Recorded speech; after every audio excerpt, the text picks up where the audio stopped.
Just to be on the gender balance, yes, and the Honorable Emase. Thank you, Speaker. Speaker, I do not agree with that amendment. Fair enough. It is not in the interest of this House to kill businesses and to It's you destroy to decide the few existing jobs, Yes, Honorable Speaker. Okay. If it has to be brought, then they must be given sufficient time to raise the required capital. Okay, honorable members, you. I think we Speaker, that he would give the statement before we go for the long recess. And I've looked through the order paper, I've not seen. Honorable Speaker, I request that I beg for you come in and ask the chairman so that we know what's happening. Karemba, that's your committee?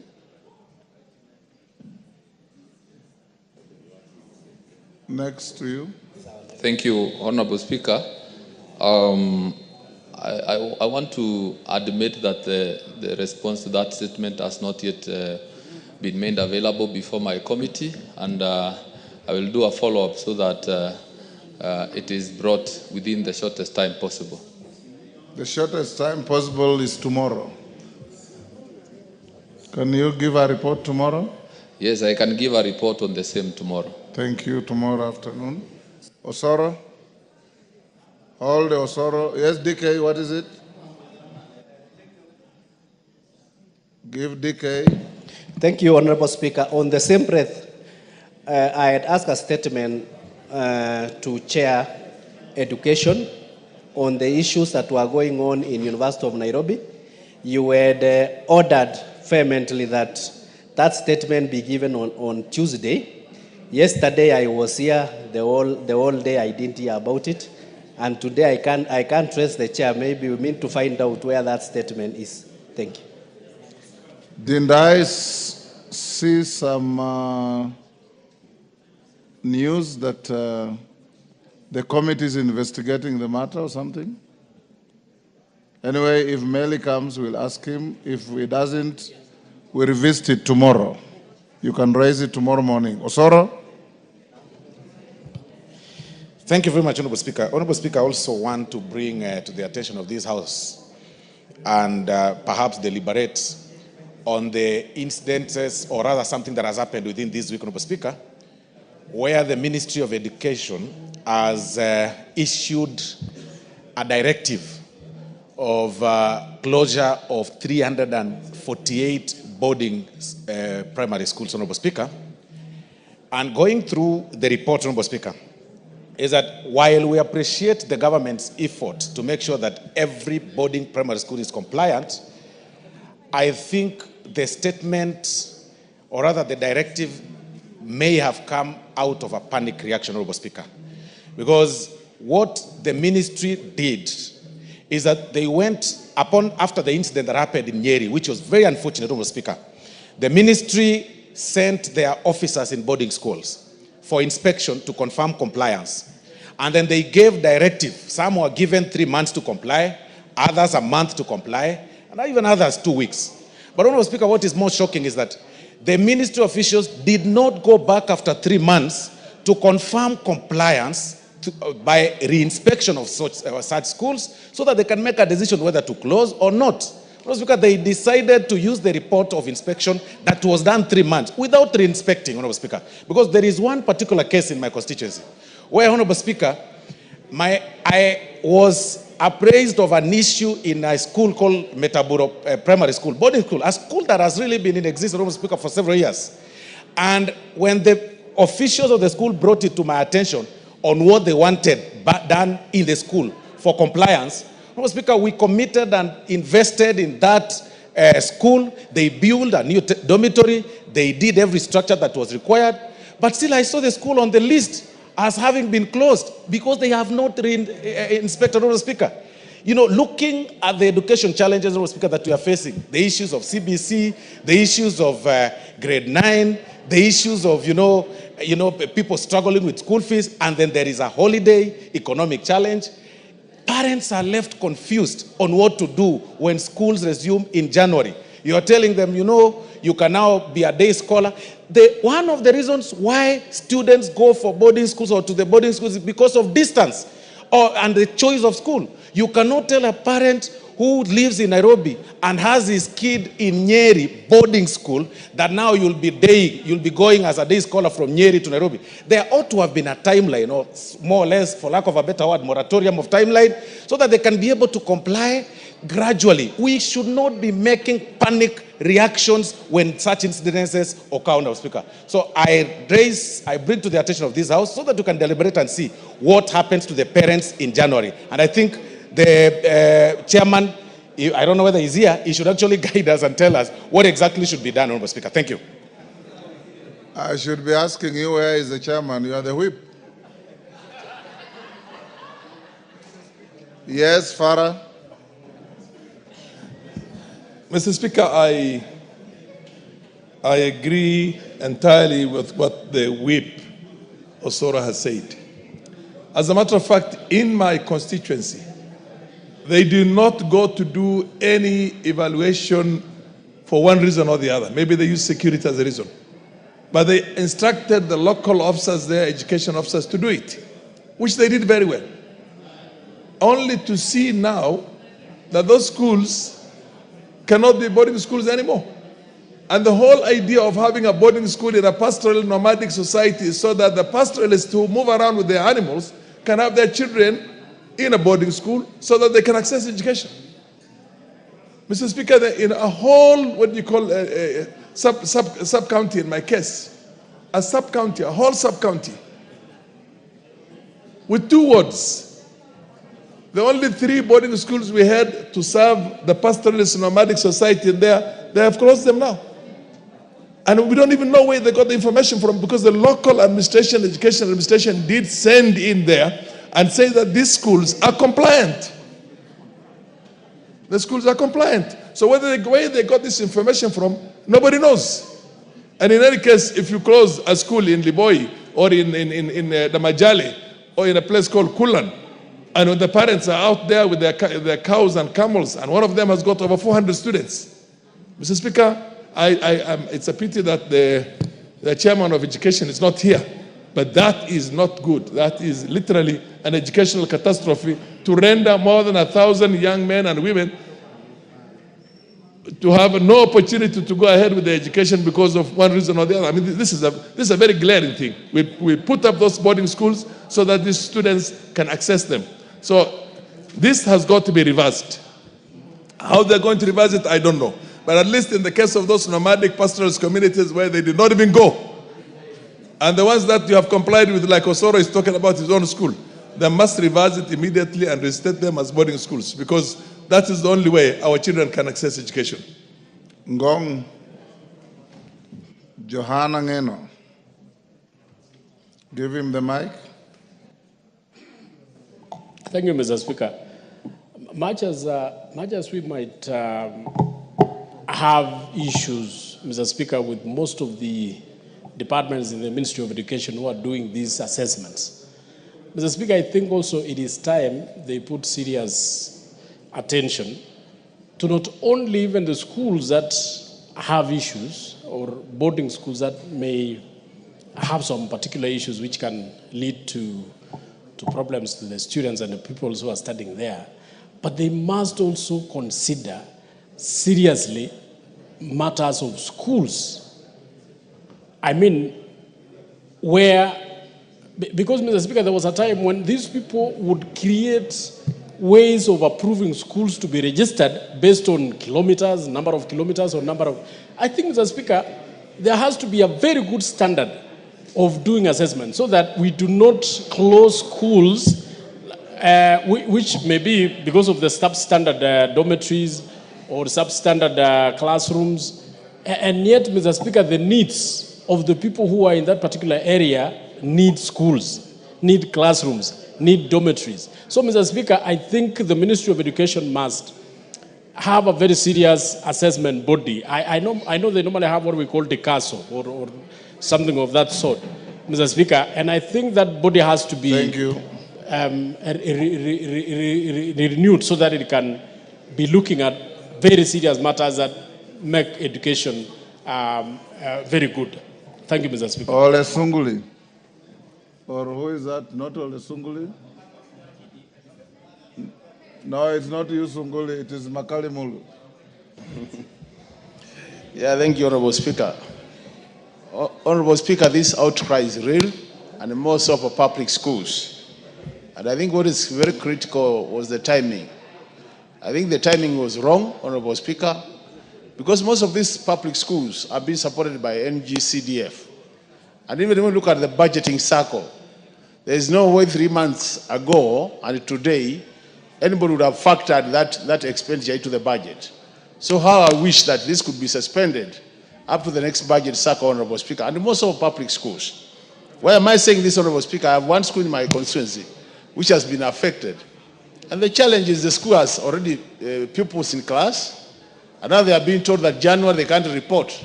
And I think it's Honorable Farah has said some of them have to travel a long distance to reach the schools.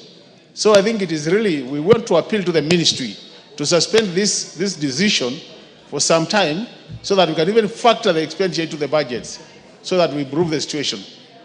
Thank you, Honorable Speaker.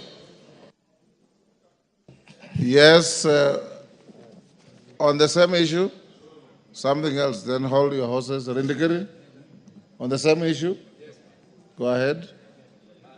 To thank you, Mr. Speaker. I think this issue of standards among our education institution more so on the boarding primary and secondary schools, Mr. Speaker. One of the problems that I have come across is lack of clear, uniform standard of qualifying on the basic or the minimum requirement that the ministry was looking for to allow operating a boarding school. Mr. Speaker, first, I have been waiting for the quality assurance officers to come and do evaluation on all boarding schools in my constituency body.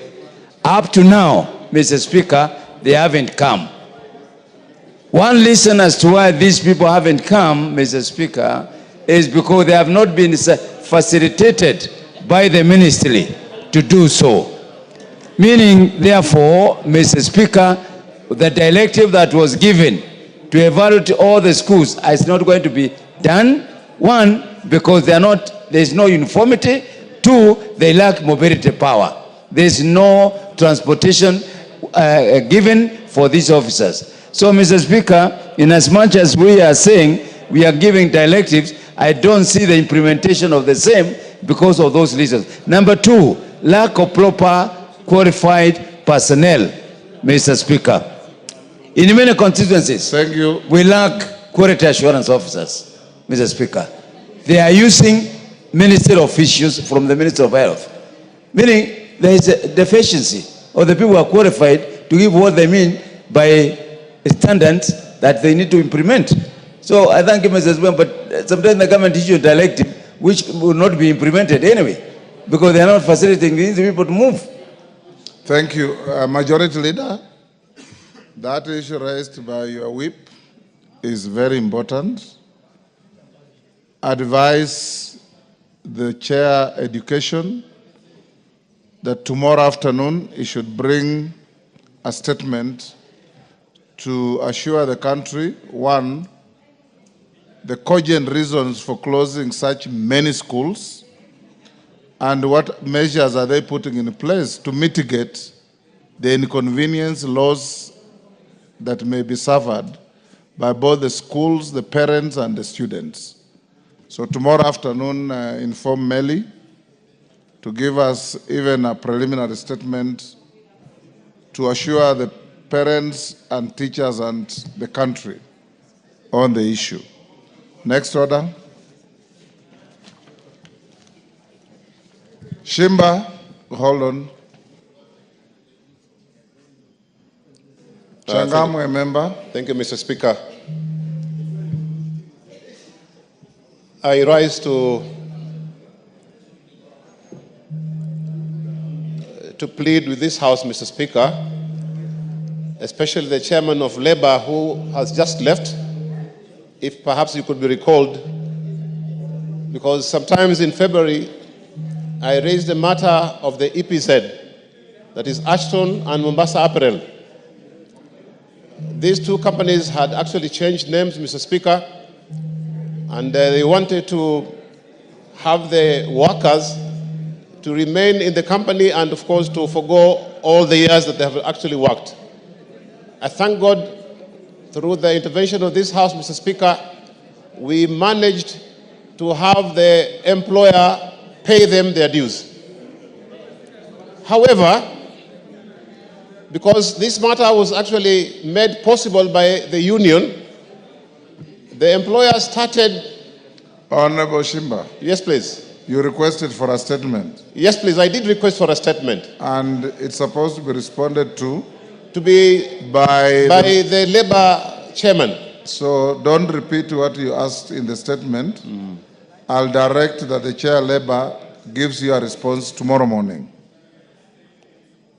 Mr. Chairman. Because what you are saying is what you already said. Exactly. Yes. Thank you. Thank you. Thank you. Honorable members, allow me to recognize staff from Parliament, Parliamentary Relations and Protocol Department of the Parliament of Ghana, which is in the Speaker's gallery. There are 6 members of staff from the Parliamentary Relations and Protocol Department of the Parliament of Ghana. I join the House in welcoming them to the Parliament of Kenya. The second is staff from the Parliament of Namibia. I wish to introduce to you 6 staff from the Parliament of Namibia seated in the Speaker's gallery. On my behalf and on your behalf, I welcome them to our distinguished Parliament. Next order. Order number 8, procedural motion. Exemption of business from the provisions of Standing Order 141-2. Majority Leader. Thank you, Honorable Speaker. I beg to move that, noting that this House will be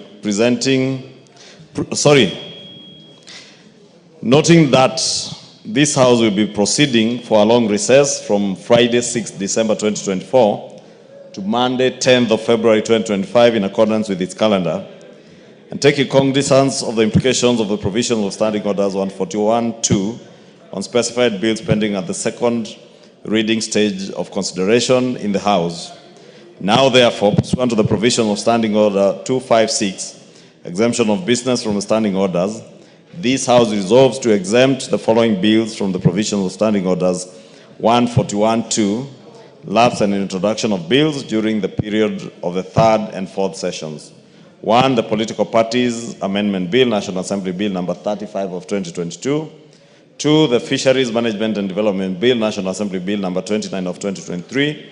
3, the Meteorology Bill, National Assembly Bill number 37 of 2023. 4, the Universities Amendment Bill of 2023, National Assembly Bill number 38 of 2023. 5, the Preservation of Public Security Amendment Bill, National Assembly Bill number 48 of 2023. 6, the Appellate Jurisdiction Amendment Bill, National Assembly Bill number 49 of 2023. 7, the Penal Code Amendment Bill, National Assembly Bill number 55 of 2023. 8, the Legal Aid Amendment Bill, National Assembly Bill number 53 of 2023. 9, the Prisons Amendment, National Assembly Bill number 54 of 2023.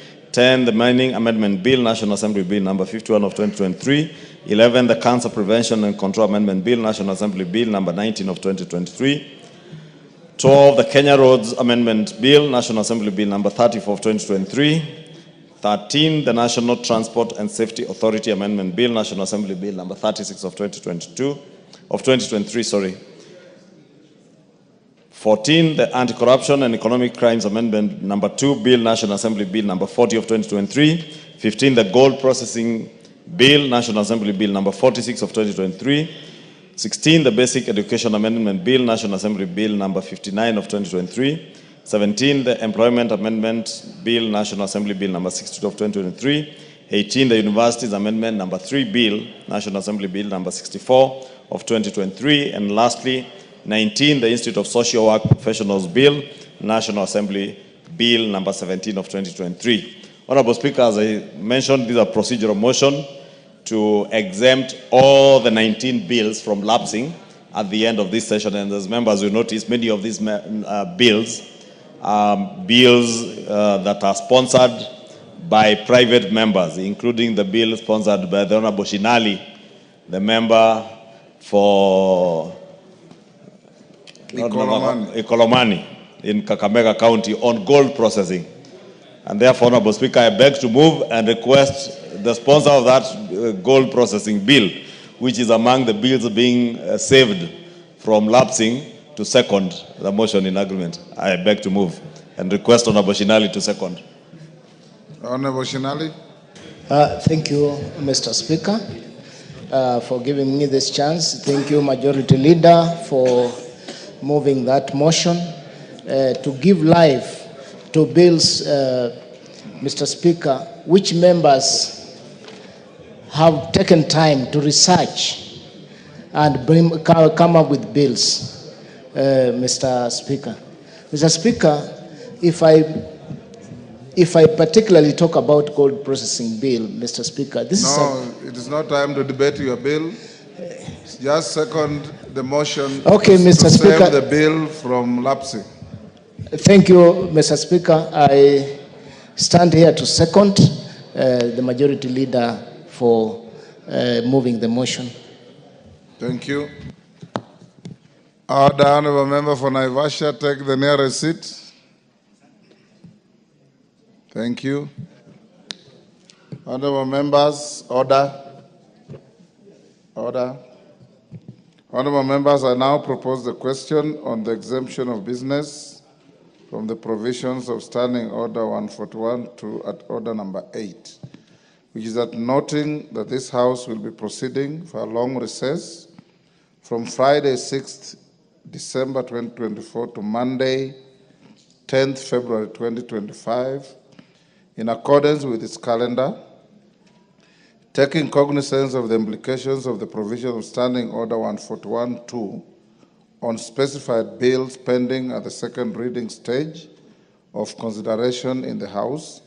Now, therefore, pursuant to the provision of Standing Order 256, exemption of business from the standing orders, this House resolves to exempt the following bills from the provisions of Standing Order 141-2, lapse and reintroduction of bills, during the period of the third and the fourth sessions.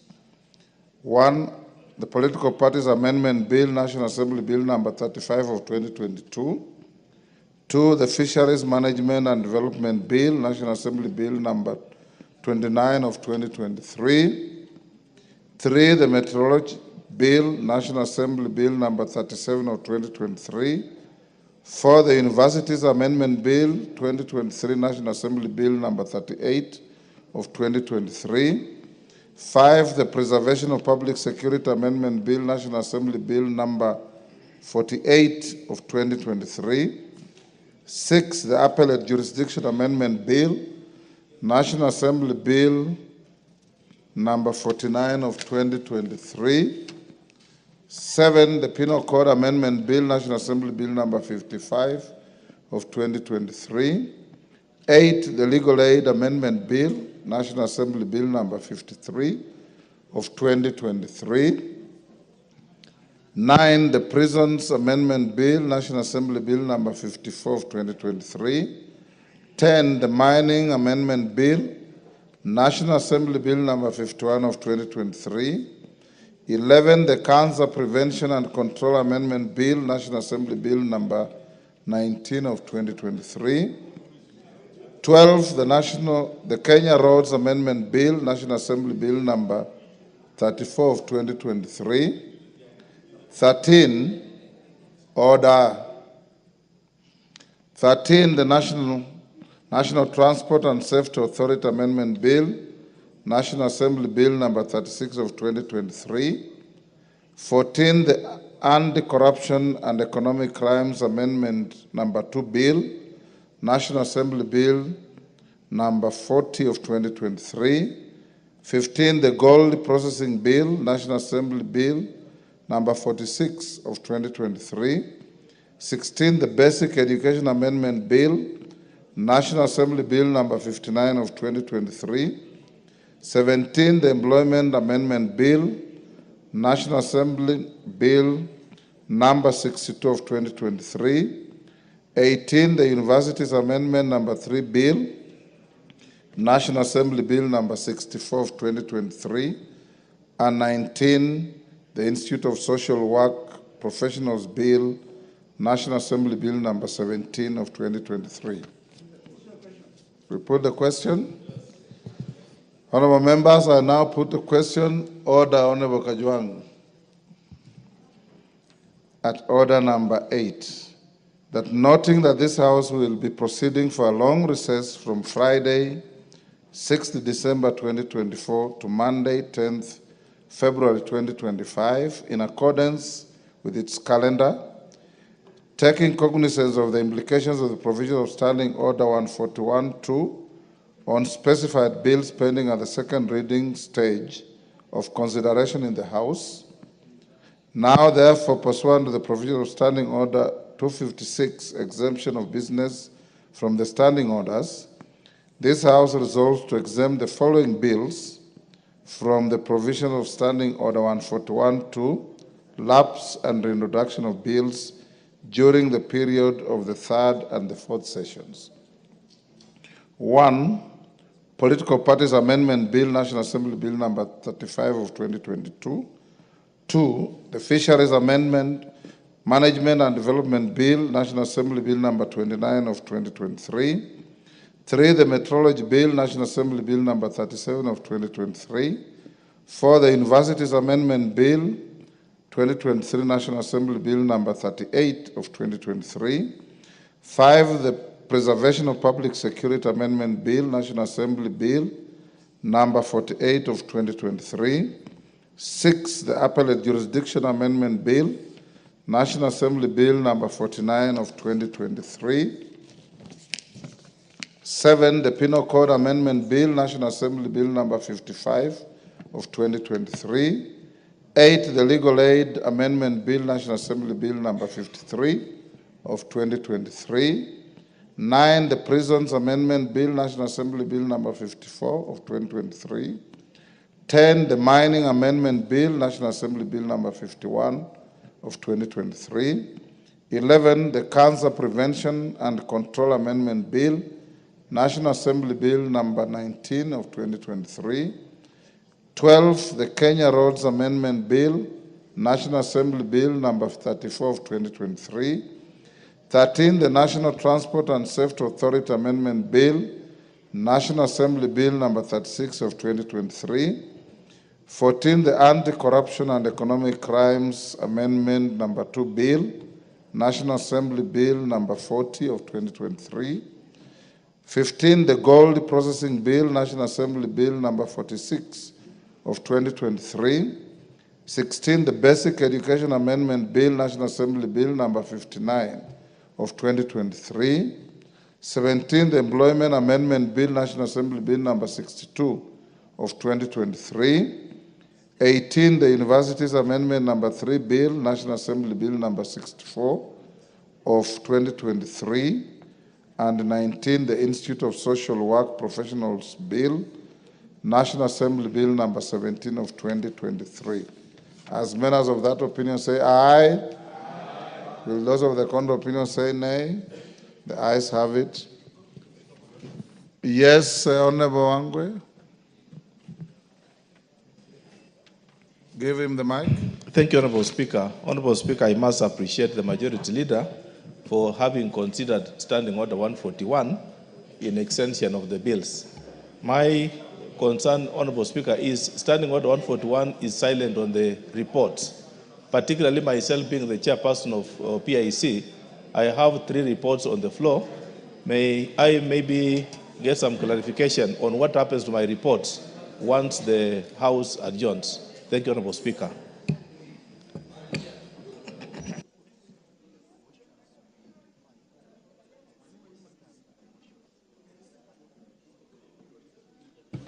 Honorable Wangwe, that's a legitimate concern. The motions that you gave notice to on the floor of the House will lapse. The reports remain alive. So what you will do in the next session is you'll be given an opportunity to give notice of fresh motions on the same reports, which will then be considered. And honorable members, on that note, order,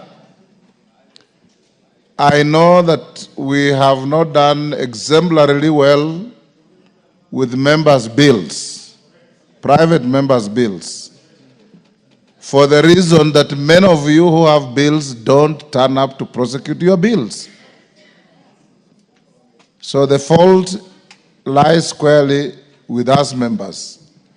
If you have a bill that has not been prosecuted, and we are ending the session tomorrow, and it's not among the 19, order.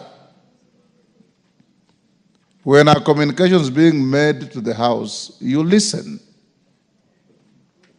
If you have a bill, honorable members, that stands the risk of lapsing, and is not among the 19 that have been identified and brought for exemption by the majority leader, check with the table office and the clerk's office so that we can save your bill in a communication and a motion that the majority leader may be obligated to bring tomorrow. So that when we resume, you don't go through the process again of seeking the Speaker's approval, then coming for first reading, then going to House business before your bill finds its feet on the floor. So those with bills, do so.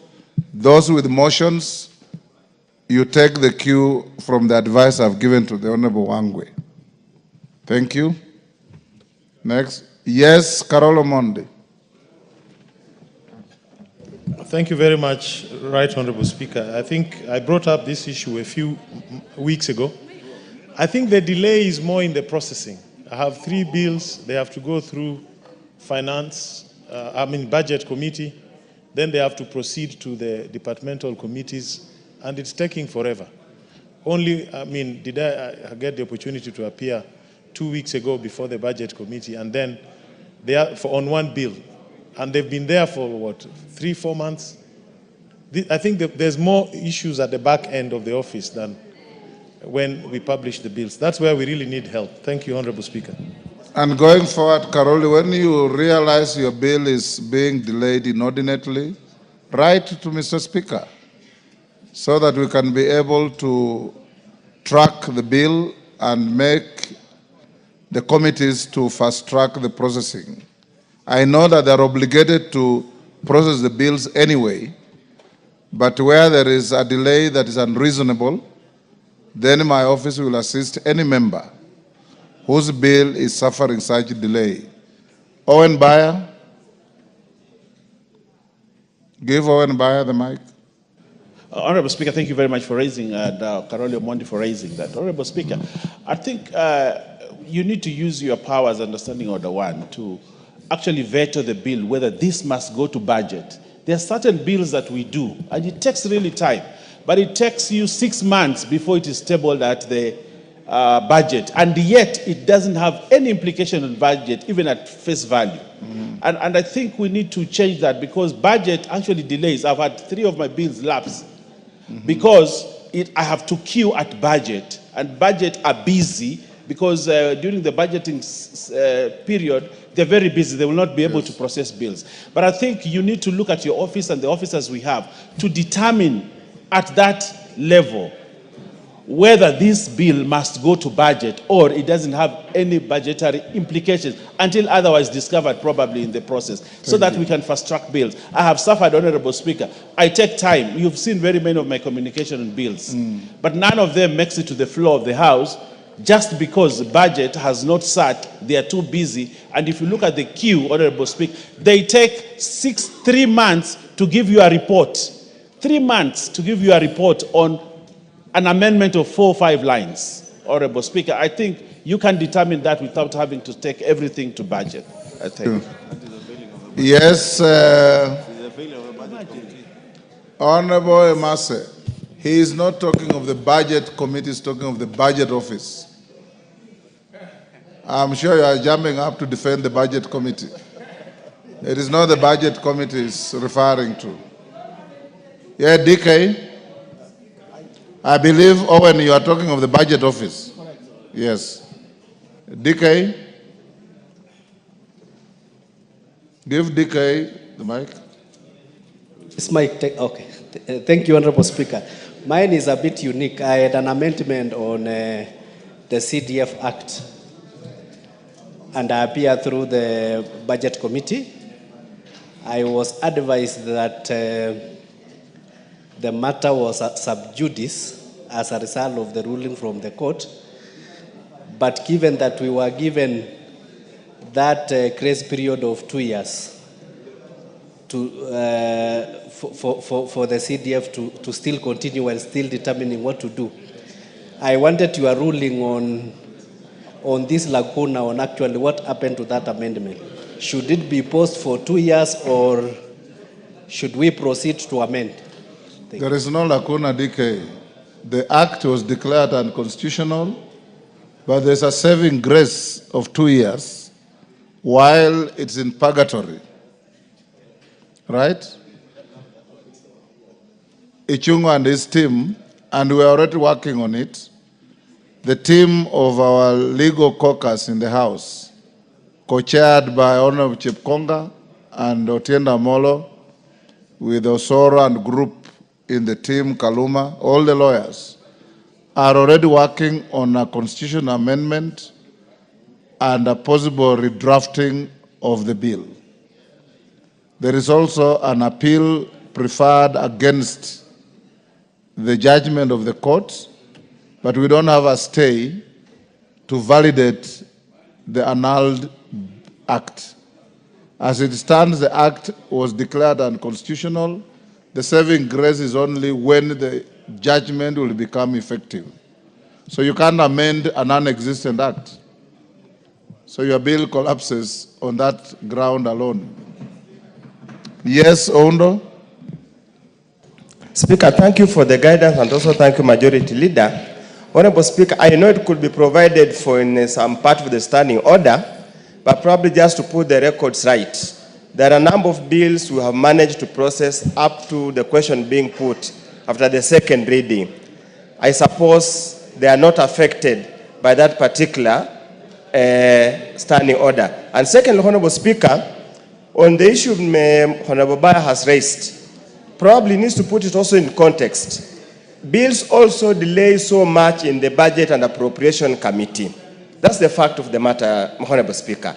As I stand here, I have a bill that was referred to the committee probably around May, and up to now, I've never been invited to be listened to so that I can prosecute my bill so that I can move to the next stage. So those are now challenges the House must address when we return in February to become more effective and efficient so that we don't demoralize members in undertaking research and submitting bills. Thank you, Honorable Speaker.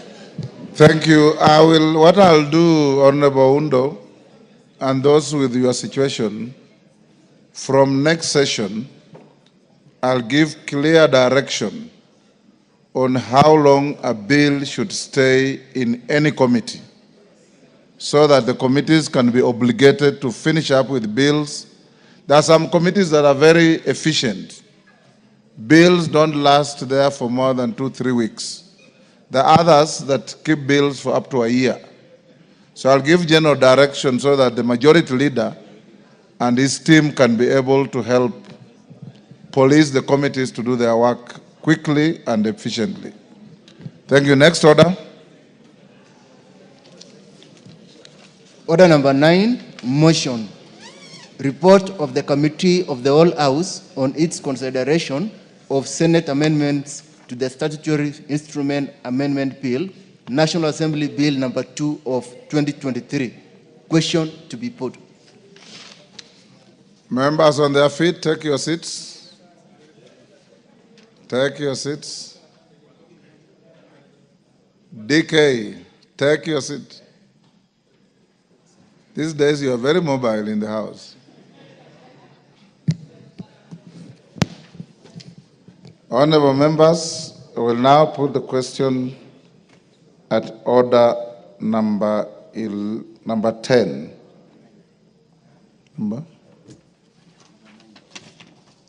At order number 9, sorry.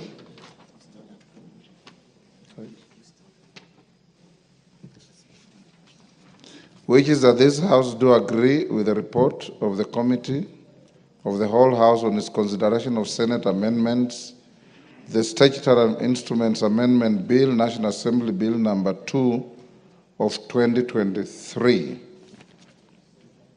As members of that opinion say aye. Aye. Will those of the contrary opinion say nay? The ayes have it. Next order. Order number 10, motion.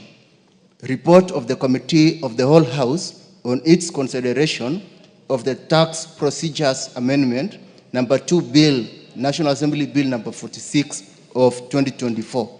Question to be put in third reading. Order, members on their feet, take your seats.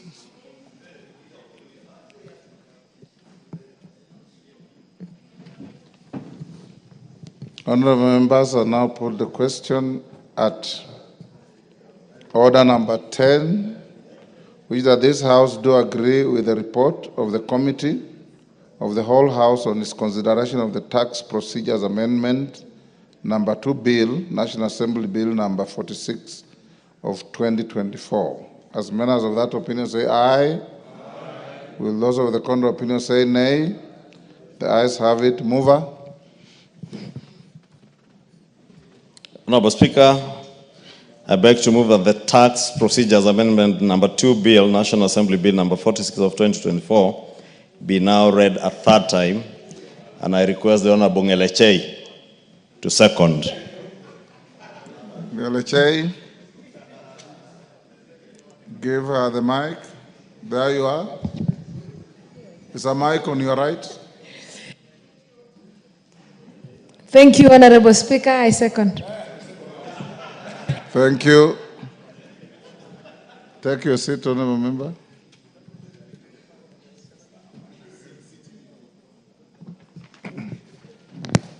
Honorable members, I now propose the question that the Tax Procedures Amendment number 2 Bill, National Assembly Bill number 46 of 2024, be now read a third time.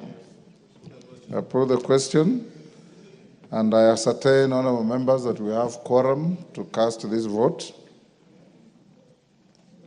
I now put the question that the Tax Procedures Amendment number 2 Bill, National Assembly Bill number 46 of 2024 be now read a third time. As members of that opinion say aye. Aye. Will those of the contrary opinion say nay? The ayes have it. A bill for an act of parliament to amend the Tax Procedures Act and for connected purposes. Next order. Order number 11, Committee of the whole House. Honorable members, will you be upstanding?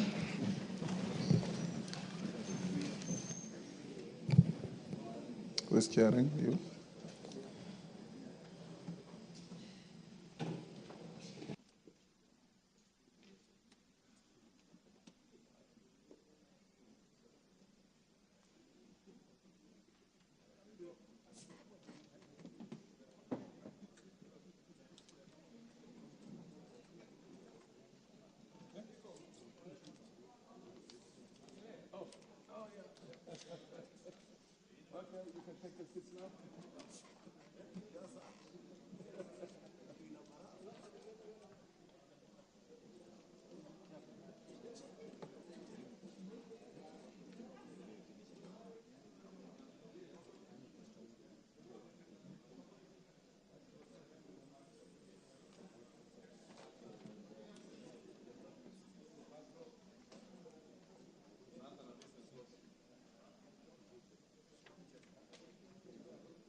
Business Laws Amendment Bill, National Assembly Bill number 49 of 2024.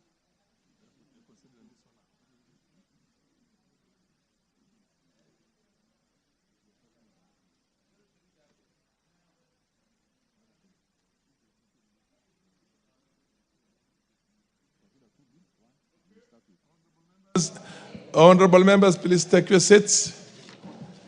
Take your seats. We are in a committee of the whole House. We are considering two bills. Honorable members, we are considering Bill number 11, or rather the House Business number 11, order number 11. The Business Laws Amendment Bill, National Assembly Bill number 49 of 2024.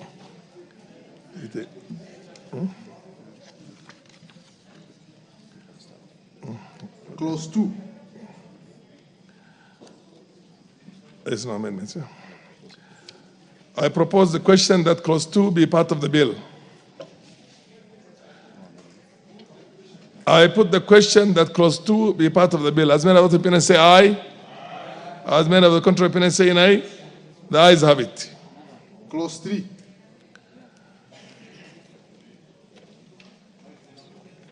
I propose the question that clause 3 be part of the bill. The leader of the majority has an amendment to clause 3. Proceed. Thank you, Chair. I beg to move that clause 3 be amended as stipulated in on the order paper. And the import of this amendment, Honorable Speaker, is to amend the core capital required for banks, mortgage finance companies, and mortgage finance companies, so that by 31st of December 2024, all of them should be within the threshold of £1 billion shillings, and which all are. Then by 31st of December 2026, they should have attained the core capital requirement of 5 billion shillings, and by 31st of December 2028 to attain the core capital threshold of 10 billion shillings. Honorable Speaker, this is just amending from what was there in the bill. The bill required that the banks should attain the core capital of 10 billion shillings by 31st of December 2027, which is just about 3 years, in 3 years' time. We are now extending that 10 billion shillings to 4 years, up from 3 years. And the bill had also required them to attain 6 billion in 2 years, and we have brought that down to 5 billion in 2 years. I beg to move. Honorable members, I propose the question that clause 3 be amended as proposed. Yes. The Honorable Karoli Omondi. We don't share that view. So may we be heard? Yes, proceed. Honorable Speaker, banks generally are not supposed to be uniform. By insisting on a uniform core capital base for all the banks, we are actually trying to interfere with how the markets should work. Different banks serve different segments of the society. There could be a bank, if you go to South Africa, a bank that is dealing strictly with farmers on farm inputs. Why does it need the same capital base as Nedbank that deals with transnational investments? I think it is wrong. The central bank we should have different tiers of banks at different capitalization levels, dealing with different segments of society. If we insist that banks must have uniform capital, what in effect we will be doing is to create higher entry barriers for new business people who may wish to start banks, and also to create a small exclusive club of first-tier banks that may not necessarily be responsive to the needs of the rest of the market. And to make matters worse, the core capital is not the money that the banks use for their core business. Banking is based on leveraging of the core capital. It is based on insurance schemes. It is based on deposits. So to assume that the higher the capital base, the safer the bank will be, history does not tell us that. Lehman's Brothers Yes, collapsed. what's your point of order, Honorable Majority Leader? Chair, just to guide the member that we are in committee, we are not in second reading, but also he's misinforming the House. And he knows that even now, the core capital requirement for banks is standard. The Tier 1, Tier 2, Tier 3 has nothing to do with core capital, and the Honorable Karoli Omondi surely does know that. And it's also true that banks are stratified. That is why the law today allows you to have microfinance banks that are a lower category than the normal commercial banks. But also, my point of order was that he was now debating. We were past debate yesterday when debated. Yes, the Honorable, yes? Order, Karoli have not finished. Can you proceed, Karoli? I have not finished. Yeah, thank you, Honorable Speaker. You see, we need to really understand why we are doing this kind of things. If you begin to categorize financial institutions as micro and the rest, you are basically excluding certain segments of society. Because that categorization limits the quality and the extension of services that they can offer people. There is nothing wrong having a bank of 1 billion core capital, another one of 20 billion core capital, depending on the business they are doing. There's nothing wrong. But to insist that they all must have a uniform core capital is wrong. And if you remember, the banks that have collapsed in this country, Chase Bank, Imperial Bank, even the big ones, Barings Bank, Lehman Brothers, they did not collapse because they had low core capital. They collapsed because of mismanagement. So this is not what we should be doing if we are talking about financial inclusion. We should allow new people to come up with new banks, with low capital, and banks that can be responsive to the needs of the market. Thank you. You made your point, MP for Kenango. Thank you, Chair. I will give you, Chair, don't worry, I'll give you an opportunity. Chair, as much as we would wish to support this amendment, yes, I think that the time frame that has been cited is too short. You know, growing from a core capital of 1 billion to 10 billion within a span of 4 years is really unreasonable. We are going to kill the little kids in the block, the little banks that are coming up. And indeed, I have some, just like the Honorable Karoli has just said, talk of farmers' banks, whose core capital is just $1 billion. Within 4 years, it will be too ambitious to bring them to speed at the level of 10 billion. I oppose this amendment. The Honorable Dawood. Chair, I support this amendment. Chair, it does not make any sense having small banks. We need to consolidate the banking industry in this country. And if any bank which feels it cannot, it can go the route of microfinance, Chair. So there is no reason. So I support this amendment, Chair. The Honorable Kaguchia. Thank you, Chair. Honorable Kimani, you'll have your moment. I know for sure we had already looked at the second reading of this bill. But, Chair, the reason why we should also be going through these amendments and making our points is also so that it can either sail through or fail at this point. Honorable Speaker, Chair, we are not doing this just for the purposes of doing it. For sure, this is something that most of us are actually opposed to. Because if you look at the time duration in which we are giving these banks to be able to raise their core capital is, number one, too short. Number two, the core capital that we are requiring that we raise to is so high, Honorable Chair. And this, in fact, is going to exit most of the smaller banks from the country or force them to either merge, consolidate, or even force the foreigners to come and buy local banks, Honorable Chair. And so that is why I'm totally opposed to this amendment at this stage.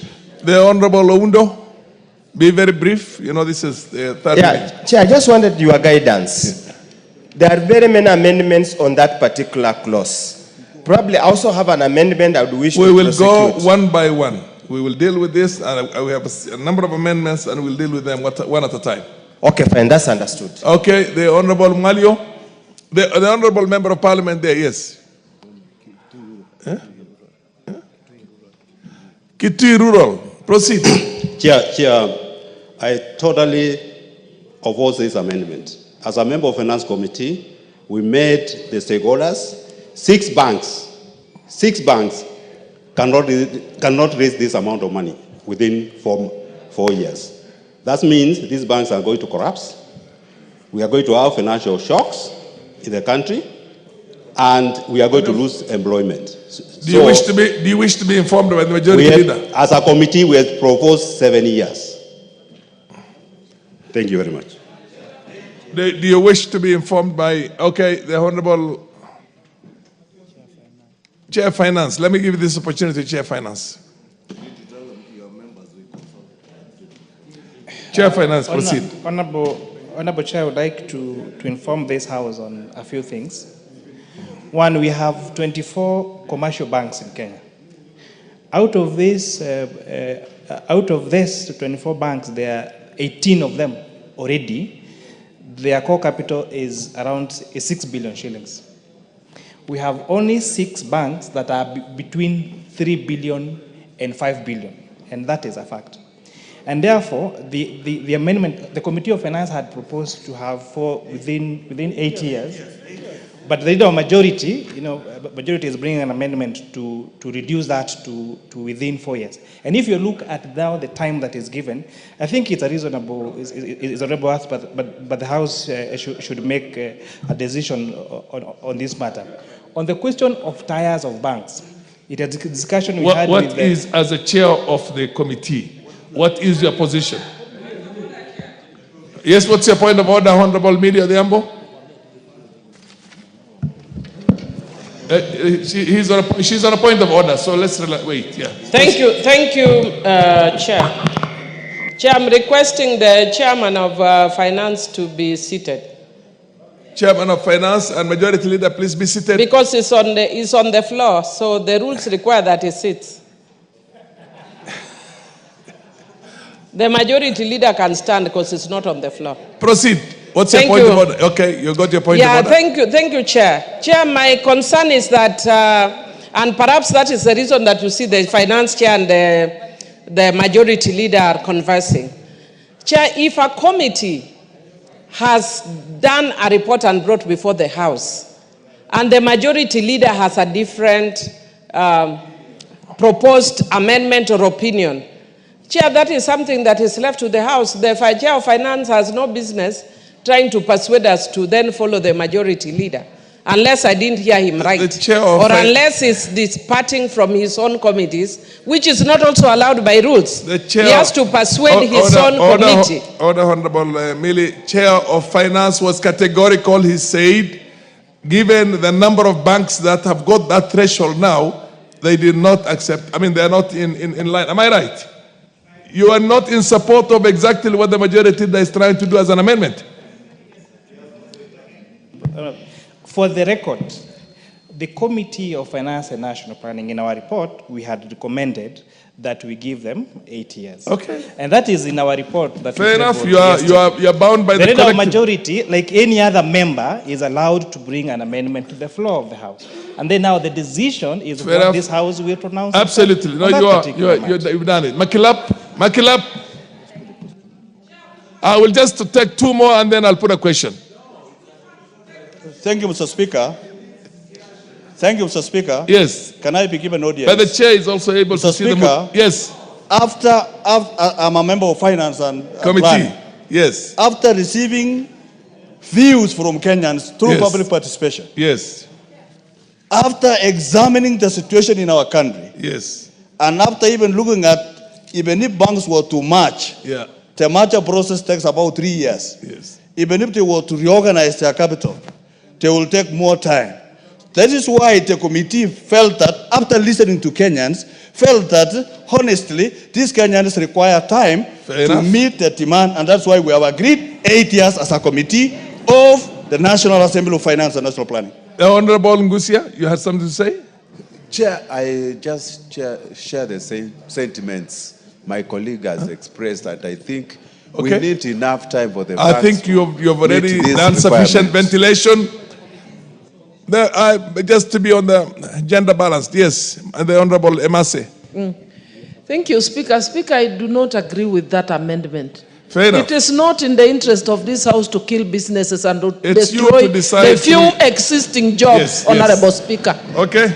If it has to be brought, then they must be given sufficient time to raise the required capital. Okay, honorable members, I think we've... Makali Mulu, this has had sufficient ventilation. Let me put the question so that you decide. Okay, you're the last one. Proceed. Okay, Honorable Speaker. Are you a member of the Finance Committee? No. Okay, go ahead. I'm in budget, but you know this is my area. Okay, go ahead. So I'm just saying, Honorable Speaker, you know the committee had the benefit of doing public participation. I'll request my majority leader, Ichungwa, that we go by the committee proposal so that we save this country. Thank you. Question. I now put the question that clause 3 be amended as proposed. As many as appear and say aye. As many of control appear and say nay. Yes. The ayes have it. Chair, proceed. Honorable Chair, I beg to move that clause 3 be amended as per the order paper, that the bill be amended by deleting clause 3 and substituting thereof with the following new clause. Order, honorable member, listen to the finance chair who is moving an amendment and listen to the substance of the amendment. I beg to move, Honorable Chair, that clause 3 be amended by deleting clause 3 and substituting therefore the following new clause. The second schedule to the Banking Act is amended by deleting paragraph D and substituting therefore the following new paragraph. D, a core capital of at least 10 billion shillings in the case of a bank or a mortgage finance company, provided that the provisions of the paragraph shall apply in accordance with the following table. Compliance date for core capital requirement of 1 billion, 31st of December 2024, 3 billion shillings for that 1st December 2025, 4 billion shillings that 1st of December 2026. Can you listen? 5 billion shillings that 1st of December 2027, 6 billion shillings 31st of December 2028, 7 billion shillings December 31st, 2029, 8 billion shillings 31st December 2030, 9 billion shillings 31st of December 2031, and 10 billion shillings December 31st, 2032. And by deleting paragraph E and substituting therefore the following new paragraph, that a core capital of at least 2 billion shillings in the case of a financial institution. And now the following schedule for minimum core capital, the compliance date, December 31st, 1999, 150 million shillings. That 1st December 2000, 187.50 million shillings. That 1st December 2001, 225. That 1st December 2002, 262.5. December 31st, 2003, 300. December 31, 2004, 337.5. December 31st, 2005, 375. So this amendment, Honorable Chair, is what the committee had decided to increase gradually within the eight years. And that I beg to move, Honorable Chair. Order, honorable members. I now propose the question that clause 3 be amended as proposed by the finance chair, Kimani. Okay. Honorable Ichungwa. Honorable Chair, I wanted to seek your indulgence to give us a few minutes to consult with the chair and members of the Finance Committee on that particular clause, because there is a risk of going back to the 3 years that is in the bill. And I would really seek your indulgence that we do consult so that the chair does move his amendment in an amended form.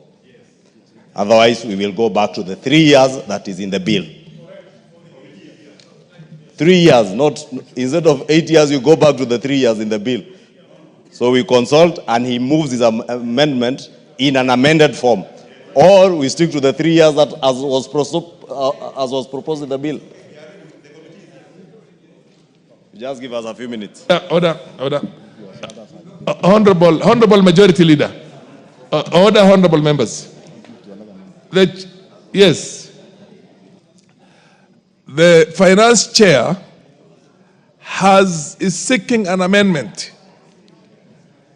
And that amendment is in the order paper. So the presumption is that every member has internalized this and basically has taken a position on it. So where do you have, what kind of a consultation? There's no additional new information that has come in. This is an amendment that was already there in the order paper, and all members must have read the amendments. And if anybody wants to put some light on it, has a position, then proceed. The amendment, you have amended as per the order paper.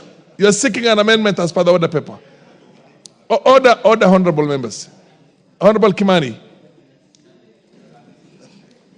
Chair. Your amendment is nothing fresh. It's in conformity with what you have in the order paper. Am I right? Yeah. No, clause 3. Clause 3. We have not put in the question for clause 3. You amended clause 3 yourself. So we have, what do you say? I was proposing. Yeah.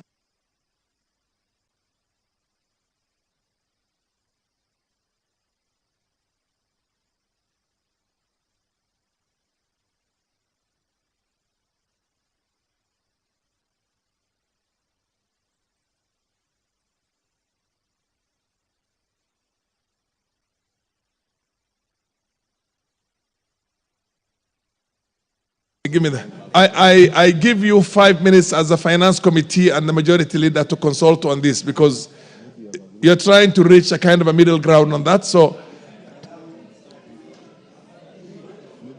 order. Is there any other member who wants to contribute? Yes, proceed. Who's a member? Eh?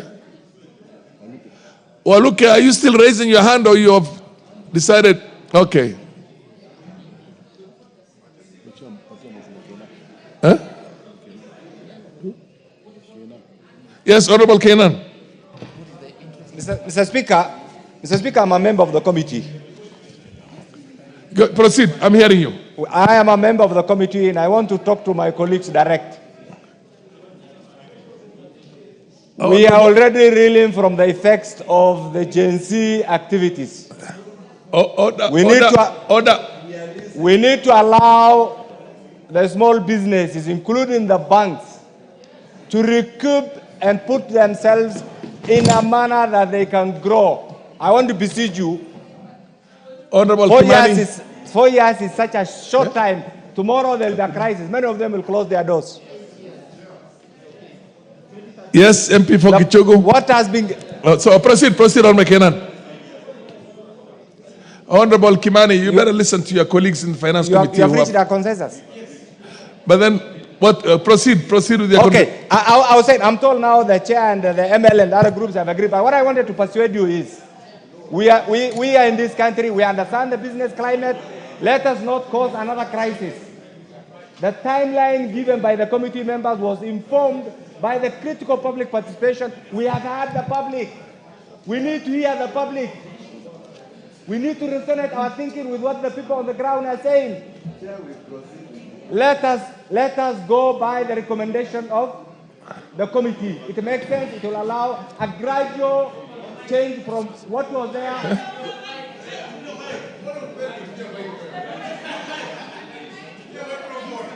Okay. What I'm trying to say is this. Okay, what I'm trying to, I'm told. You are vertically. What I'm trying to say is this. We have gone round. We have had the views of the Kenyan public. It's just some few months ago that we have had challenges. I want to beseech you. Let us protect the small, struggling businesses everywhere in Kenya. Because our work is to provide a conducive legislation so that banks can grow, small businesses can grow. But whatever the chairman and the ML and other members have agreed, I am told is halfway. That might be conducive. But I want to urge you, make a prudent decision in this. This is critical. Okay, Boyen, yes. Mr. Speaker, this amendment... Your agreement has got to be carried by the plenary of the House. Yes, Honorable Chair, that this amendment is very important. And very important in two senses, Mr. Speaker. Order, honorable members, order. Yes, proceed. Number one, Honorable Speaker, we want to build our financial sector or the banking sector to be a very strong sector in terms of employing our people, and also number two, to make sure that we have access to credits, Mr. Speaker. So number two, Mr. Speaker, we don't want to also again to entertain those banks, the banks, Mr. Speaker, which are not able to sustain competition and to sustain business in the market. And we have seen many of them collapsing because of issues liquidity. Mr. Speaker, I would want to ask the committee to agree and strike a balance so that we don't legislate, to kill businesses. At the same time, we don't legislate to have institutions which are not functional. MP for Gishogo. Nice.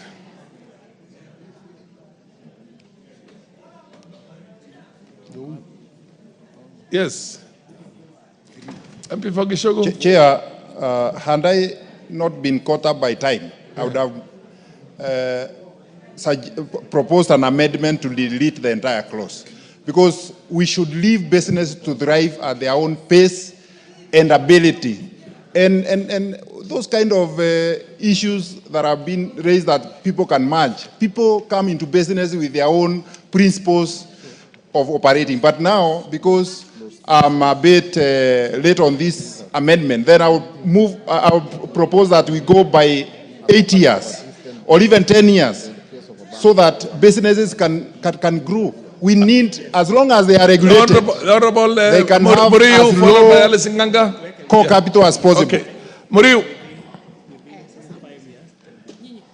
No, wait, you'll move that amendment. Thank you, Chair. I think we are dealing with an issue here, Mr. Speaker, where we are trying to regulate businesses. And therefore, we need to be very careful. As a government, are we pro-business or anti-business?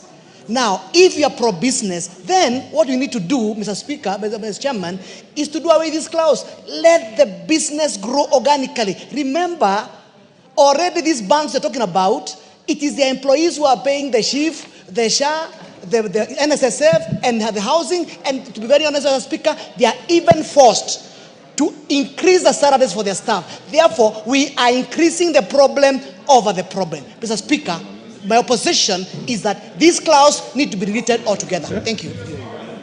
Yeah, the Honorable Alice Nganga. Alice Nganga. Yes, what's your point of order? Thank you. Thank you, Chair. I'll give you a moment. Yeah, proceed, Alice, and then Kajuan can come after.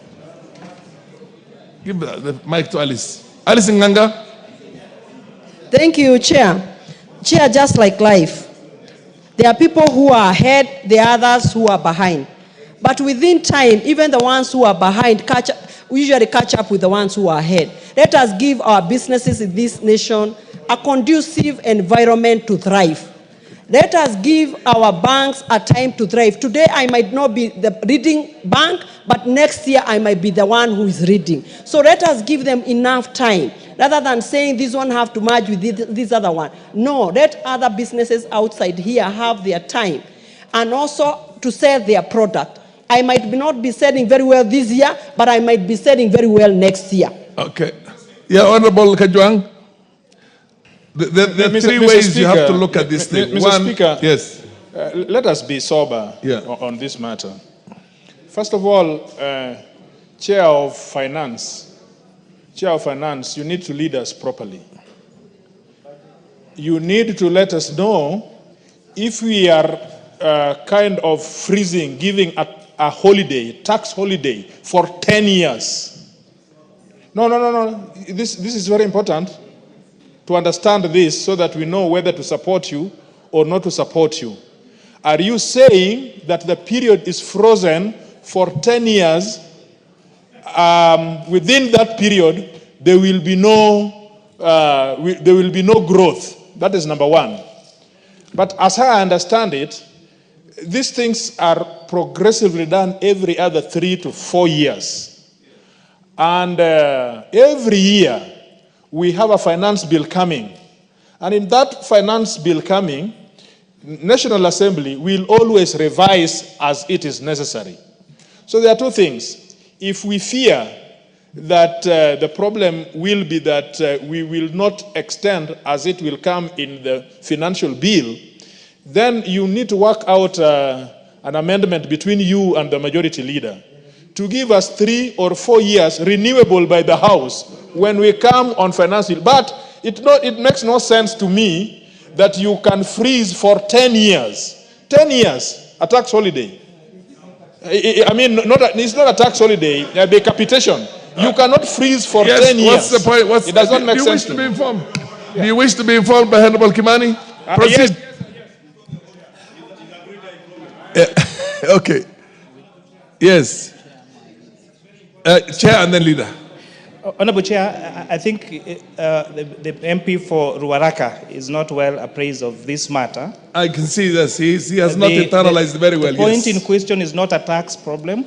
It is the core capital. It is the core capital growth for the financial institutions. Yes. However, Honorable Chair, so that we make progress, Honorable Chair, we have consulted with the members of my committee and we have consulted with the majority leader.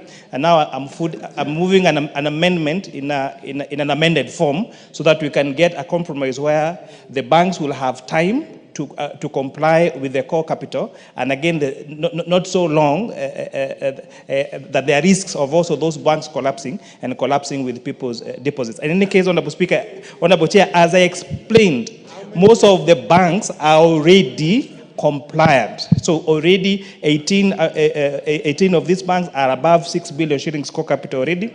Only 6 are between 5 and 3 billion. And therefore, if we get a compromise of instead of 10 years, or instead of what is proposed in the bill within 3 years, we say like 5 years, then that is a reasonable time for these banks to comply. Can I have a majority leader you wish to? And then Benjamin. Just a point of information I was giving the member for Ruaraka. But he's not on the floor anymore. Well, as a point of information to the House, because since he had conceded, and also to set the record straight, Honorable Speaker.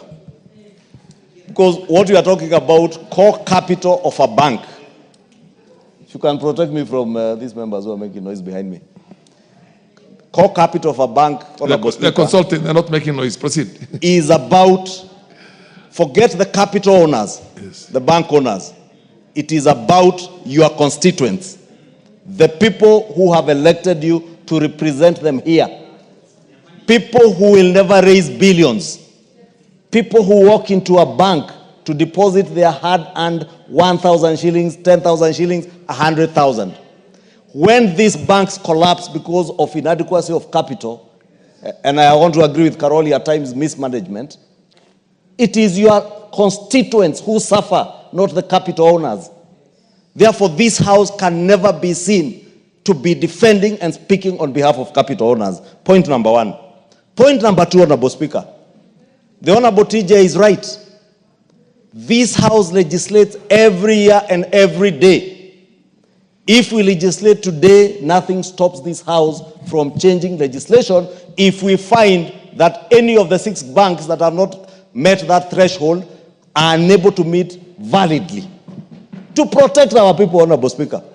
And I say this because I want to speak to the people of Kikuyu and the people of Kenya who put their hard-earned deposits in banks. The Honorable TJ is right. This House has legislated before on the core capital requirements for insurance companies in the same financial sector. And we gave a graduated program as we are doing now. And when at times they were unable to meet that threshold, we would come back and re-legislate in a finance bill. What is so special about these banks today, Honorable Speaker? And I want to prevail on members to agree to the position that we have agreed on, a compromise that in the first 2 years, the banks do comply to raise their core capital to 5 billion shillings. Only 6 commercial banks have not met that threshold as we speak today. In another 5 years, up from the 4 years that was in my amendment, Honorable Speaker, everybody complies to that 10 billion shillings. Should there be legitimate cause to re-legislate, you still be members of parliament. At least a good number of you. You come back and re-legislate. Fair enough. But serve your core business by protecting depositors, not capital owners. Benjamin Lagat. Order. Let's listen to Benjamin Lagat.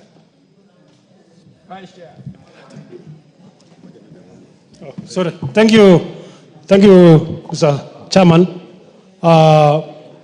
Of course, I was supporting the position of the committee because I'm the vice chairman of the committee, but I want to support the compromise position. And Mr. Speaker, 1 billion core capital has been working for the last 8 years. So if we come back and say we want to increase it within 1 year by 100%, Mr. Speaker, that is very stiff.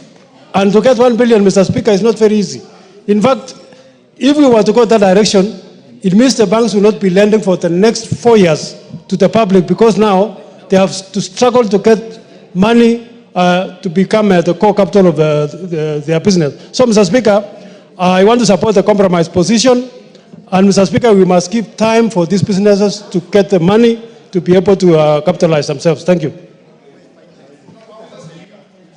So, Benjamin, your position, you debated something purely on a certain position, but what exactly are you proposing now? I have said I support the compromise position of 5 years, but definitely 8 years would have been. But on the other hand, you're saying that by raising 2 billion in a year is too much. I mean, yes, I've said 1 billion shillings is a lot. Has been the core capital for the last 8 years. Yes. And we have fairly operated well with the 1 billion. So now we are saying we want to raise the 3 billion in 2 years, which is 1.5 billion per year, yes. which is still a lot of money, Mr. Speaker. But since now we have, that is the compromise position that we have, then I support that one. The Honorable, yes. Point of order. Yes. If there is a compromise on such a serious issue such as this, it has to be reduced in writing, and members must see the text before we are able to pass or vote on it. Thank you. I want to hear Ndikiri and the Honorable Chair of... the Chair, I'm concerned about the new entrants and those ones who would like to start a business. If we are going to legislate and come up with a law that pegs a certain volume of the capital, and they are new, upcoming, we needed to have, whether they will have adequate time to raise that share capital, core capital. I think it is very important, because we are saying that it is not that we are going to have 24 banks in Kenya. We need to leave room for others to grow and become very competitive. So if we are going to pass a law that is only looking at 24 banks, I don't think that we'll be doing very good justice to all those interested in coming up with the business to do with the banking. Because we have seen circles which want to grow. And I know if we use the same principle, of core capital, there's more upcoming circles which want to turn into banks will be curtailed from putting up their bid to become bankers in this country. Honorable members, can I just do some explanation? I'm not a finance person, but I just want to understand it. The original amendment by the majority leader was that the 10 billion should be raised in 4 years. In 3 years. Okay. No, 4 years. It's 4 years. Order, in 4 years. The amendment by the Finance Committee was in 8 years. And now you want to reach a compromise of 5 years. That is a position. So if you understand it, then debate on the basis of that. Fair enough, Rindikiri. It's your moment. Has you contributed? You have contributed. The Honorable DK. I think mine is just on a clarification. You know we are an house of rules. And there was what is in the order paper. And I think order paper is there to bring order. So can you actually rule, can we do something that is outside the order paper? Or we need to amend the order paper so that it reflects the agreement? Yeah. No, that's why I'm giving it to you know we are in the process of learning. That's why I'm giving it to the speaker. Other amendments and the further amendments and the further amendments. You can change what's here. No.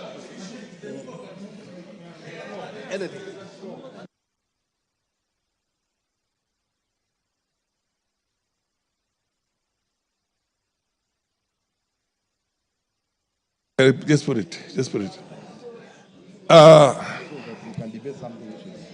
Order, honorable members. Is there another honorable member who wants to contribute? Dawood, you have had your moment. Okay, Gichogo, MP for Gichogo.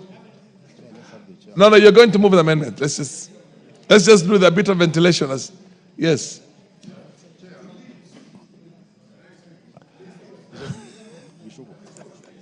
He's going to move the further amendment, and then you can speak on it. Yes, Chair, in the further amendment. Yes. Chair, in the further amendment, is it possible also the chair to give an exemption to startups, to the banks that are starting off? Because what we are saying is that for you to start a bank in another 4 years, you require a whole 6 billion shillings to start a bank. So, actually 10 billion to start a bank. And we have so many circles that are supporting the common man. And they would also like to rise to be banks. Actually, the banks that are existing are the promoters of this amendment so that they can be able to lock anybody else who wants to become a bank in this country. I support 10B. Financial... Actually, the chair, if I look at the order paper here, on the amendments by the chair, you say a core capital of at least 10 billion Kenya shillings in the case of a bank or a mortgage finance company. So that both of them are there. A mortgage finance company and... Okay, do you want to move the amendment that you had? Drop first the original amendment. Yes. Yeah. You're on a point of order? Yes. Can you give him the mic?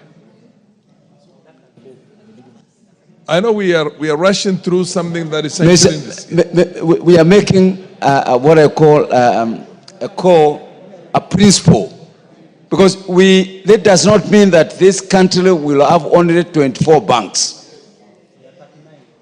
How are we going to encourage the coming ups? Because after 5 years, we will lock 24. Because I can't raise 10 billion shillings without due respect. The matter of principle that we are laying on through this bill, it must be progressive. It must be something that is going to promote business to thrive. We are encouraging formation of circles, and these circles need to be given time to incubate and grow.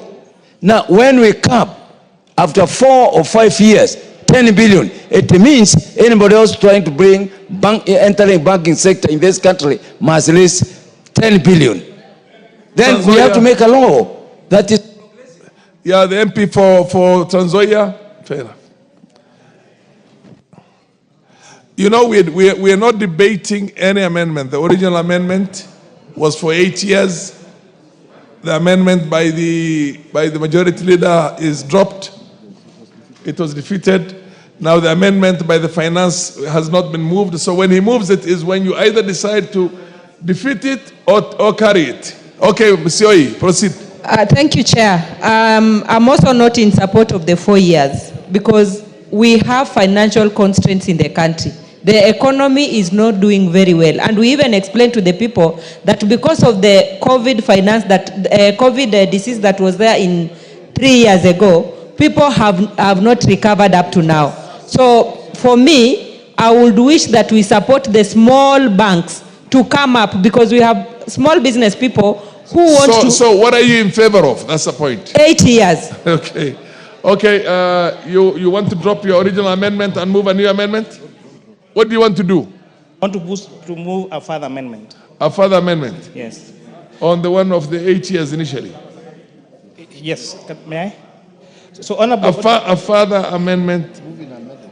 You want to move this one in an amended form? Yes, this Understanding order number 48? Yes. Okay. So Honorable Chair, I beg to move. What's your that point of the bill order? be amended. We are debating these things, Kajwang, yes. In vain because we do not have something. Yes, but the chair should know. Other members may not know. I can see others, some are struggling. Yes. Further amendments must be in writing. No, in amended form. In the amended form. The same amendment that he did initially. Yes. He wants to amend it, but then in an amended form. Amendment in an amended form. Yes, but what I'm saying I think is... standing order number 48. What I'm saying is that the chair should have written documentation of what he's going to amend. We don't want to speak from the blues. Okay. Yes. Okay, you move it. So maybe before I move on, Chair, the reason why the core capital of a bank. I hope you have internalized properly and consulted properly, because this time it will either be defeated or it will be carried. Okay. And it's 5 years that you are going for. Yes, okay. Honorable Chair, I would like to persuade our members. The reason why core capital of banks is very crucial is because banks, the model of operation of business for banks is very different from, say, SACCOs. Because for banks, they take my deposit, they take your deposit, they take all that deposit, then they lend. And that is how they make a profit. In the event where they lend more than they shouldn't, or there is no prudential management in their lending, and the defaulters become too many, then you might find a situation whereby you are going to the bank to withdraw money, and you are told you cannot withdraw your money. You can go to a bank, you want to take a loan, even when you qualify for that loan, and you cannot take. So it is something very important. So I beg to move my amendment in an amended form to read as the following. That clause 3 be further amended by deleting the proposed table of core capital. I'm substituting therefore with the following new table. The compliance date for 31st of December 2024, $1 billion. Order. Honorable Kimani, standing order number 133. Subclause, clause 3.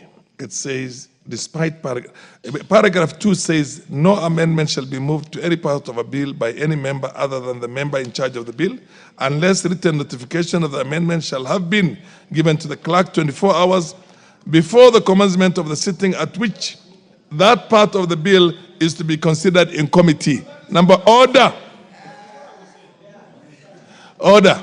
And then clause 3, Kimani, order. Clause 3 says, despite paragraph 2, despite the one which I've just mentioned here, for a member who is not a member of the committee, where an amendment has been moved to any part of a bill in accordance with this paragraph, any member may move an amendment to that amendment on delivering to the chairperson the terms of his or her amendment in writing. In writing. And my presumption is you better internalize this thing. There is no way you can do all these consultations inside the plenary here when you are deliberating on a matter of this magnitude and gravity. So the chair, no, you cannot just write by hand and bring it to me. You have to go, this business has to be deferred to another day.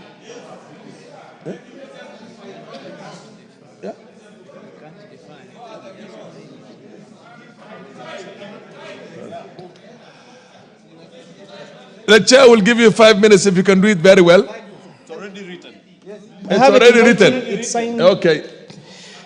So, Honorable Chair, I beg to move that clause 3 be further amended by deleting the proposed table of core capital and substituting therefore the following new table.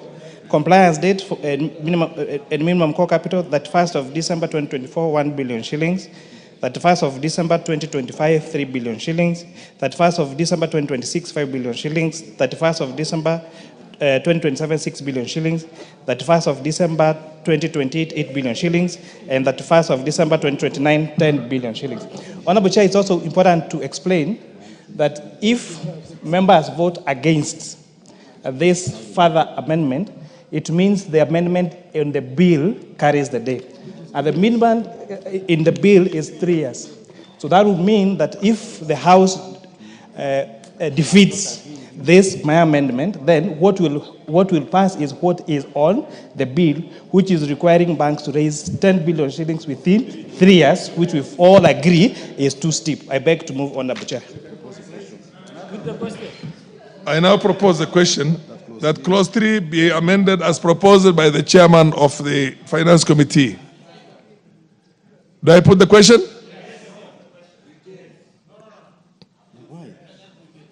I now put the question that clause 3 be amended as proposed by Honorable Kimani. As many out of opinion say aye. Aye. As many out of contrary opinion say nay. The ayes have it. Eh? Don't worry. Chair, there was an amendment by Karoli Omundi. Yes. There was an amendment by Wilberforce Oundo. Yes.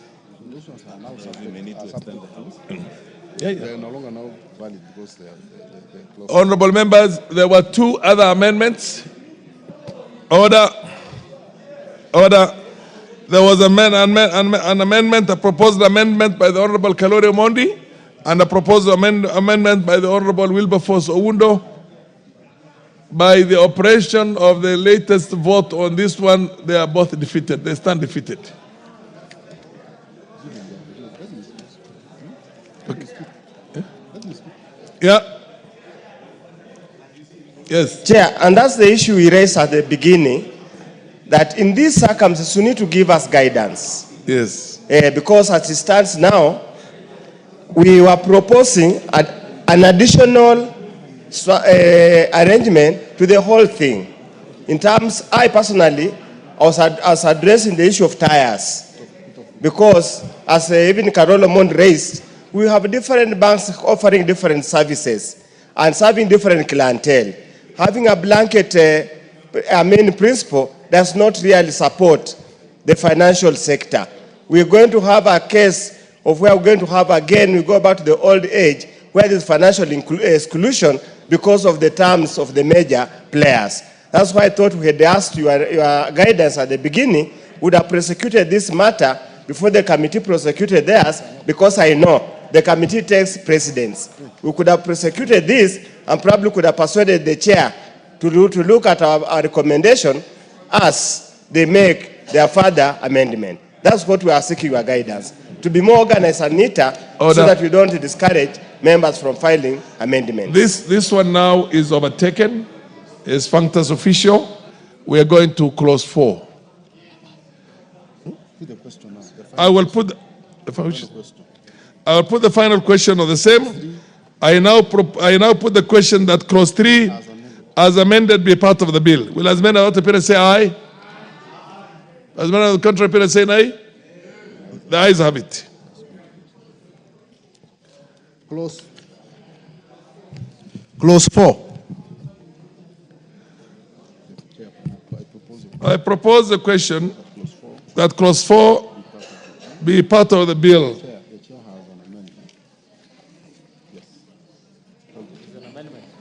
The chair has an amendment. Proceed, the chair. Honorable Chair, I beg to move that clause 4 be amended. A, in paragraph B, in the definition of non-deposit taking credit business, by deleting paragraph A and substituting therefore the following new paragraph. A, granting of loans or credit facilities, whether or not digitally, to members of the public or a section of it, with or without interest, and either secured or unsecured on the goods or assets purchased. And 2, by inserting the following proviso immediate paragraph F, provided that this does not include any credit arrangements involving the provision of credit by a person that is merely incidental to the sale of goods or provision of services by that person. And B, in paragraph B, by inserting the word credit immediately after the word taking in definition of the term credit provider. Honorable Chair, this amendment is seeking to expand the definition of non-deposit taking credit business to include granting of loans or credit facilities digitally. This covers the non-deposit taking credit businesses which operate digitally but are not covered under the CBK Digital Credit Providers Regulations and are therefore unregulated. And this is also going to limit the definition of a non-deposit taking credit business to exclude businesses such as Safaricom, which sell their products such as phones through credit. So, Honorable Chair, this is to include the non-deposit taking digital lenders into CBK Act so that they can under the purview of CBK, so that rules such as where interest should not exceed the amount of principal now will become law. And therefore, the pain that our border people and all those others have been going through, where they actually get to pay interest that is higher than the principal amount, does not exist. But also to exempt those that also give credit in their line of business. So, for example, if you're in the fuel business and your supplier supplies with you with credit, then that credit will not come under the purview of CBK. I beg to move, Honorable Chair. I now propose a question that Clause 4 be amended as proposed by the Honorable Kimani. Yes, Mheshimiwa. Thank you, Speaker. I think, Speaker, I would like to contribute to this proposal because since CBK published the rules regarding deposit taking, or rather digital credit providers, which is, I think, about 3 years ago, they've only managed to license about 51 out of 280 applicants. And I am surprised that this House would allow CBK to bring an additional maybe 200-300 microfinance, which sit under the Association of Microfinance Institutions in Kenya, which has been opposing this bill, into the purview of CBK. So, Speaker, financial intermediation is a liberalized market just like any other. Just like selling clothes, just like selling shoes, it's a willing buyer, willing seller. There is, of course, what sits under the ambit of regulated financial intermediation, which is at the banks, SACCOs, especially the people who are taking deposit. But anybody lending their money in an open market, Mr. Speaker, I do not think that it will be wise for this House to bring them under the ambit of the Central Bank of Kenya. And Mr. Speaker, I think we could be killing innovation in this country in the name of regulation. I know there is this blanket condemnation of Shylocks, of I don't know, any financial intermediator, being branded as predatory and things like that. But Speaker, I would like to tell you that the people who go for these loans is not because they have gone to a bank and have asked for a loan and have been granted. It's because our banks, our SACCOs, some of the rules that they have leave a huge population of this country outside the formal credit access mechanism. So, Mr. Speaker, I urge this House to reject any attempt at strangling financial intermediation through undue and unnecessary regulation. I submit. Yes. Who is on a point of order? Chair, I really want to implore on you again, please guide the House that we are in committee of the whole, not in second reading. In committee of the whole, there is also not second reading, Chair. Chair, if you allow me to correct what the Honourable Member for Tetu is saying, Honourable Wandeto. One is presupposing that by bringing these institutions, microfinance institutions, under the ambit of regulation by CBK, they are being transformed into banks. They are not. They are just being regulated for the purposes of regulating them to ensure that the young border riders in Tetu constituency are not taken advantage of by crooks. Because some of these people are simply crooks who are not being regulated by anybody. They are vending money. You cannot tell us that the business, that is why that the business of selling money is the same as the business of selling clothes. No, Honorable Wandeto, it is not. That is why you cannot even register a company with the name finance or capital without the approval of Central Bank. Honorable Speaker. But please, Honorable Speaker, guide members, we are in the third reading. Fair enough. The Honorable next to Langat, Benjamin Langat. Thank you, Chair. In support of this proposal, one thing we must always remember is that we must protect the interest of the public. Absolutely. And in protecting the interest of the public is supervising the industry. Anyone who wants to deal with money, finances, loans, advances, or credit must bring themselves to the purview of CBK so that they are controlled. And in being controlled does not mean that they are being stifled. They will still be innovative within that sector. They will still carry out business within that sector. They will remain vibrant and serving the sector that they want to serve. But they must accept to be controlled and you made your supervised. point. Marianne, did you raise your hand, Marianne? Oh, no, I'm looking for a lady who has raised her hand. Okay, proceed, Marianne.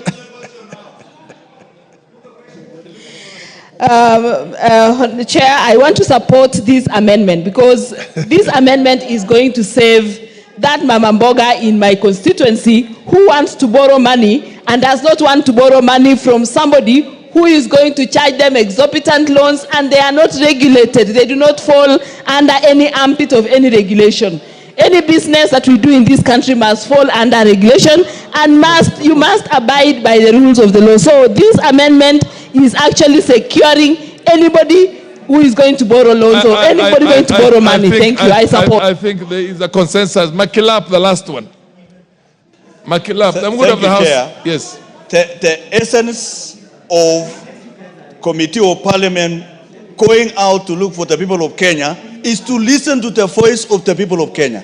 The people of Kenya are saying these unregulated financial digital lenders are actually killing the people of Kenya.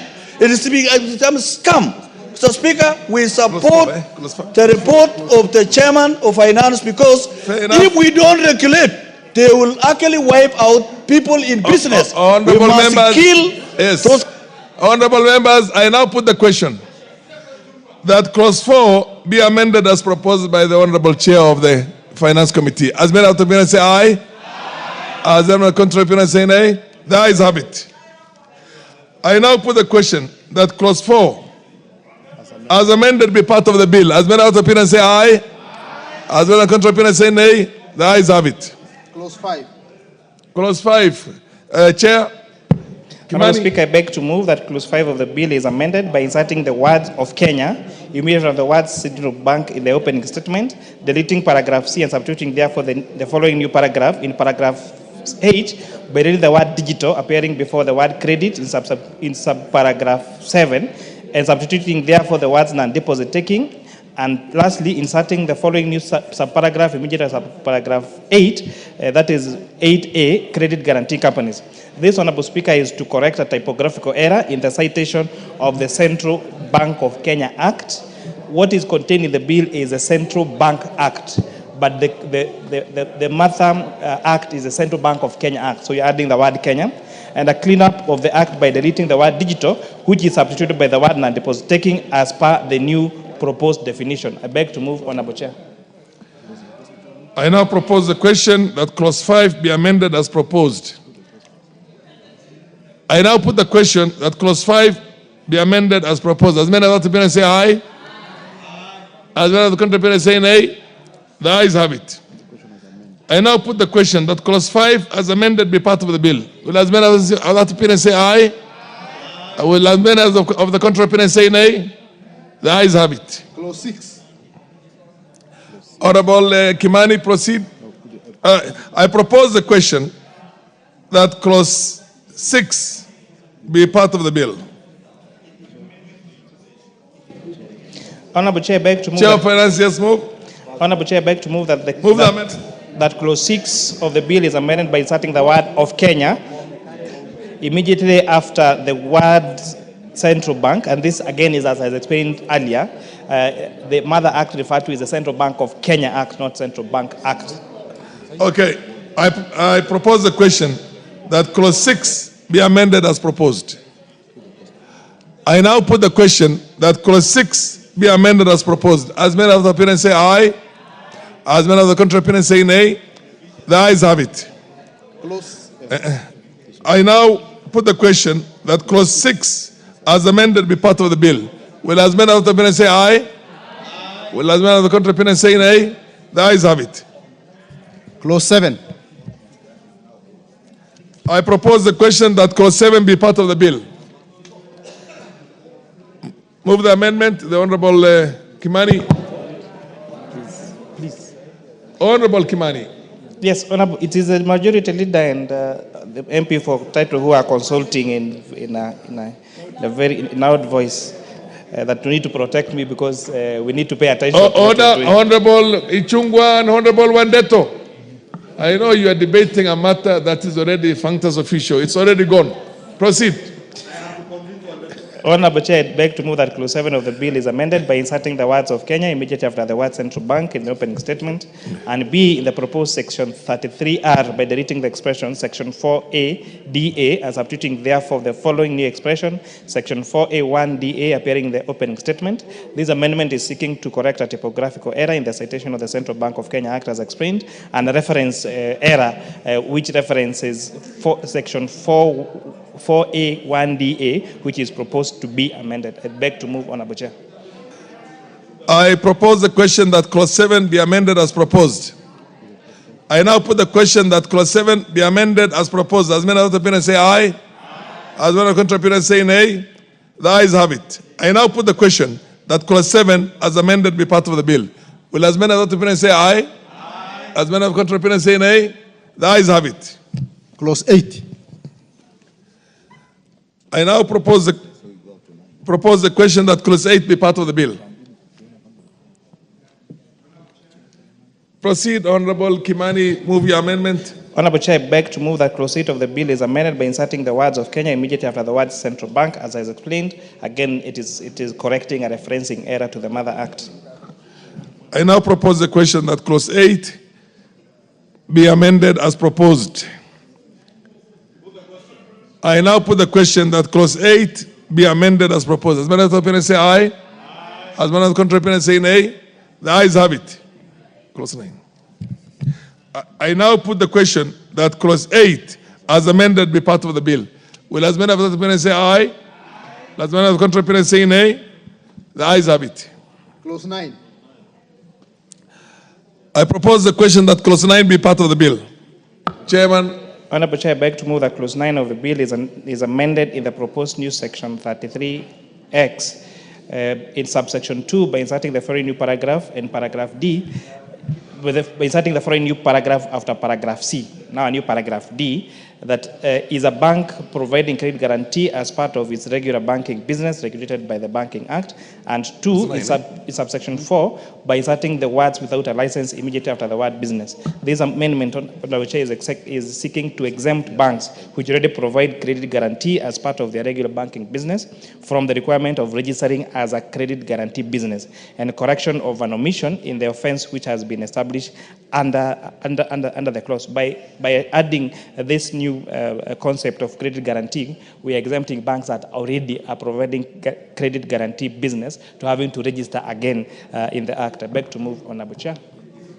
If you look at the order paper, supplementary, 3478, in the same clause, I think there's something you left up. There's a typo. Paragraph A. Clause? Clause 9.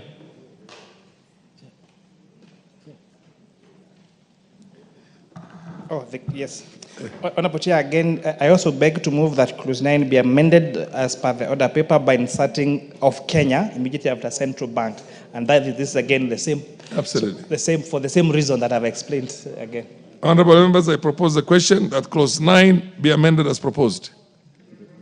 Honorable members, I now put the question that clause 9 be amended as proposed. As many of the opinions say aye. As many of the contrary opinions say nay. The ayes have it. I now put the question that clause 9 as amended be part of the bill. Will as many of the opinions say aye? Will as many of the contrary opinions say nay? The ayes have it. Clause 10. Honorable members, I propose the question that clause 10 be part of the bill. The Honorable Kimani, move your amendment. Honorable Chair, beg to move that clause 10 of the bill be amended by inserting the words of Kenya immediately after the word Central Bank of Kenya for the reason I have explained again. Honorable members, I propose that clause 10 be amended as proposed. I now put the question that clause 10 be amended as proposed. Will as many of the opponents say aye? Aye. Will as many of the contrary opponents say nay? The ayes have it. Honorable members, I now put the question that clause 10 as amended be part of the bill. Will as many as of that opinion say aye? Aye. Will as many of the contrary opinion say nay? The ayes have it. Clause 11. I propose the question that clause 11 be part of the bill. Chairman, move the amendment. Honorable Chair, I beg to move that clause 11 be amended in the opening statement by deleting expression 57.3, and saying therefore with the expression 57, and in paragraph H by deleting the expression subsection 1, appear immediately before the words by substituting therefore the expression in subsection 3, and C by renumbering paragraph H as paragraph A, and D by renumbering paragraph I as paragraph B, and E by renumbering paragraph J as paragraph C, and these are just to correct typographical error and to ensure good flow of the bill. Honorable members, I propose the question that clause 11 be amended as proposed.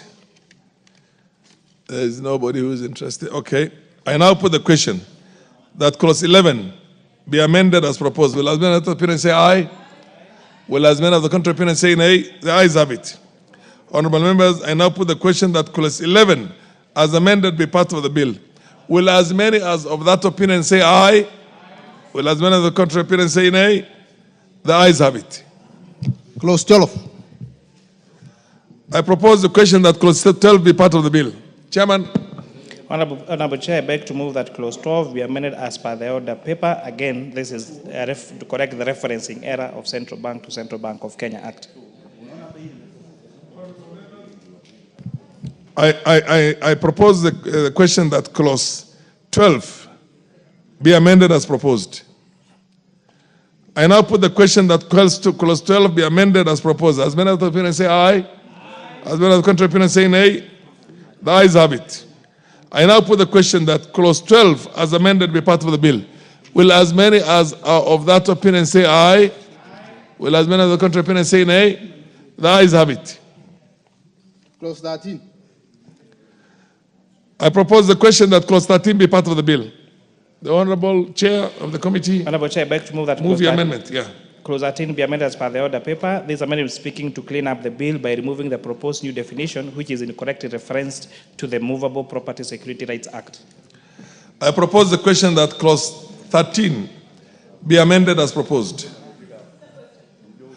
I now put the question that clause 13 be amended as proposed. As many of the opinions say aye, as many of the contrary opinions say nay, the ayes have it. I now put the question that clause 13 be amended as amended be part of the bill. Will as many of that opinion say aye? Will as many of the contrary opinion say nay?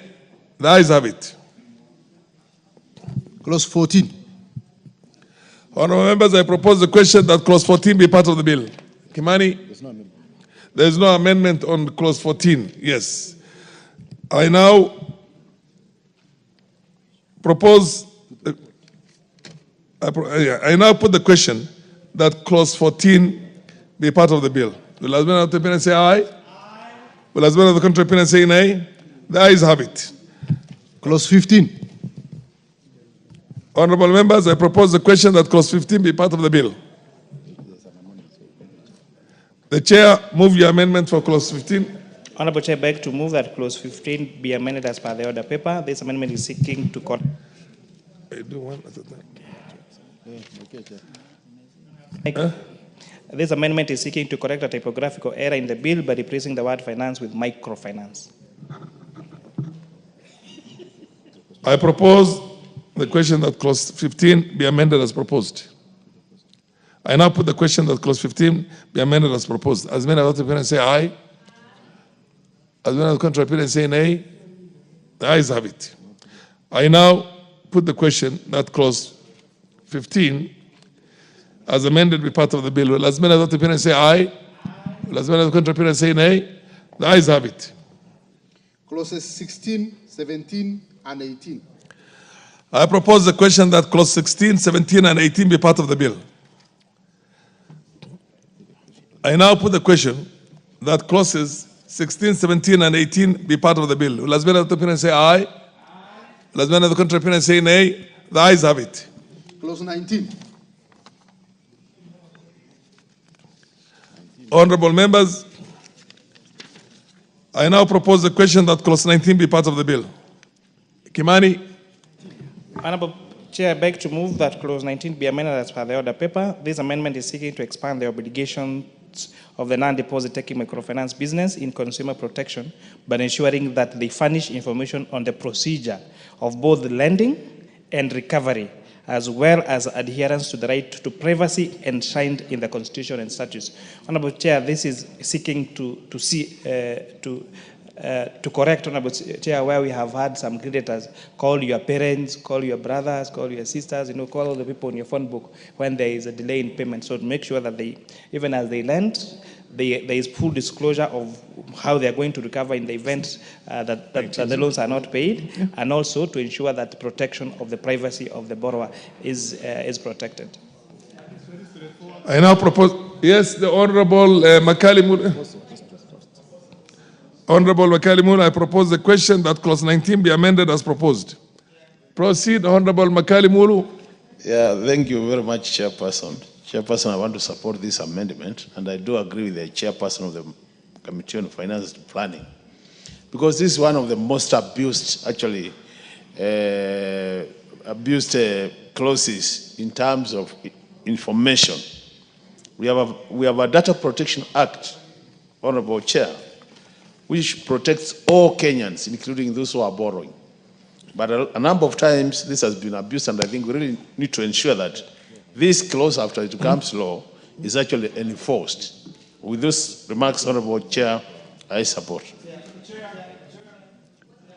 The Honorable Oundo. Chair, and I want the Chair of Finance probably to shed some bit of light here. Chair of the Committee of Finance. We are talking about information sharing. To what extent does information shared by Credit Reference Bureau interface with this particular provision? Credit Reference Bureau, as I support, we need clarification, sharing information with credit reference bureaus, so that we are very clear, Kenyans are very clear, that yes, you can share information to a certain extent, but what are the limits? So that we need to, Kenyans can be aware. Yes, the Honorable Kajwang Otieno. Yes, together with what the Professor is asking. Mr. Chair, although I agree with the principle of this amendment, but this amendment is not necessary. I can see it is 2A. Is it 2A? 2A. I mean, everybody is enjoined to adhere to the Constitution. And everybody is enjoined to adhere to the Data Protection Act. So a law which simply reminds people to adhere to the law in legislative practice is superfluous. So I think we need to agree here that we are not reproducing laws just for the sake of it. Chair of Finance, it escaped you that everybody in this country should respect the Constitution and should respect the Data Act, which is already there. So all you are doing is to reproduce that law. I agree with the principle, but in terms of legislative practice, I don't think I like this type of legislation. Anybody else who wants to take a bite at it? I now put the question that clause 19 be amended as proposed. As many of the opinions say aye. As many of the contrary opinions say nay. The ayes have it. I now put the question that clause 19 as amended be part of the bill. Will as many of that opinion say aye? Will as many of the contrary opinion say nay? The ayes have it. Clause 20.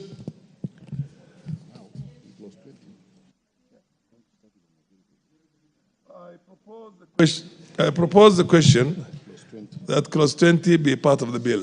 Where is the majority leader? Honorable Speaker, I beg to move that clause 20 be amended as is on the order paper.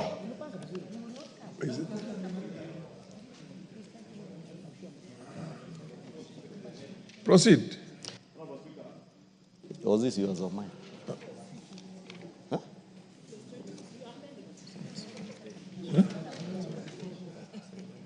It's on page 3475. Sorry, Honorable Speaker, because we had two amendments. Honorable Speaker, all we are doing is to require that the Kenya Bureau of Standards, that the Bureau may liaise with relevant government agencies which register businesses to obtain information on businesses registered to undertake manufacturing. Honorable Speaker, the committee had sought to delete a provision in the bill that required disclosure of certain information for manufacturers, or rather requiring manufacturers to register with the Kenya Bureau of Standards, and to dissuade the Kenya Bureau of Standards from increasing the cost of doing business. We have now amended that the Bureau will now be required to liaise with other relevant government agencies like KRA, the Bureau of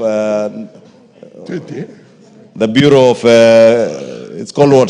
The Kenya National, the Registrar of Companies, the former Registrar of Companies, Honorable Speaker, to get all the relevant information that they may want without requiring manufacturers to go and register with them, because it may be too cumbersome for businesses.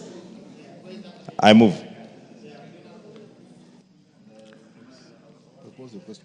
Honorable members, I propose the question that clause 20 be amended as proposed by the majority leader. Yes, the MP for Kinango. Chair, I want to support that amendment for simple reason, because asking manufacturers to register with the standards body. You want a further amendment? No. I'm supporting that. You are supporting the amendment? Yes. Because asking manufacturers to register with the standards body, then that of course will increase the cost of doing business. But having said that, Mr. Chairman, is that the issue of registration of products maybe should have been brought into this act, so that then every product that is produced by any manufacturer is registered with the standards body. Thank you, Chair. Oundo. Chair, while I can see the intention of the amendment, but this, Chair, is an over-legislation. Because nothing stops Kenya Bureau of Standards from getting this information from KRA, getting this information from the Registrar of Companies or Business Registration Services. And in that case, Honorable Speaker, Chair, let us all go on record, and I hope the majority leader is listening. Any manufacturer of goods and services in this country is registered by Customs under the Excise Duty Act. That information is already there. You do not even need to legislate to get that information. KEBS can just walk there and get that information. Is this just an over-legislation? Superfluous? We are just overkill, basically. Nothing stops them. The Honorable Marianne Keitani. Whereas I agree with my member, Honorable Undo, not all manufacturers will be registered under the act he's talking about. It's only manufacturers who import who are registered under that act. There are those manufacturers who do not import who will not be registered under that act. So therefore, this amendment by the majority leader is to further buttress that every manufacturer, whether they import or do not import, will be the KEBS will be required, or rather the entities that register them will be required to collect information. KEBS will be required to collect information from them, because we know that all manufacturers will be registered from one source, that is the Companies Act, under the Companies Act, under the NE of Companies, Registrar of Companies.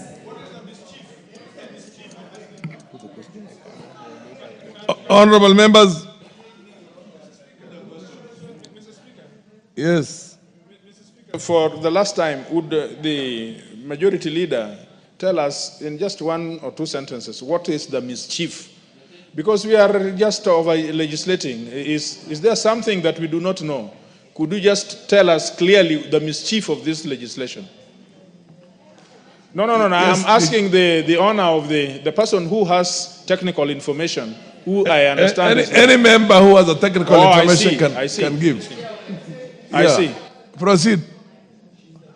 What is the mischief? I'm the vice chair of the committee, so I would actually be better placed to give you if there is any mischief. Actually, there is no mischief, but more importantly, if you look at the subsequent clauses that we are seeking to amend, we are requiring that every manufacturer provide information about the products they manufacture because of sampling and because of testing. We are saying that every product that is going to be manufactured must be tested. So for KEBS to be able to undertake that testing, they must know who that manufacturer is. That is the reason for bringing that particular amendment, so that we are able to follow through all the products that are going to be manufactured. And I think that amendment is coming in the next subsequent clauses.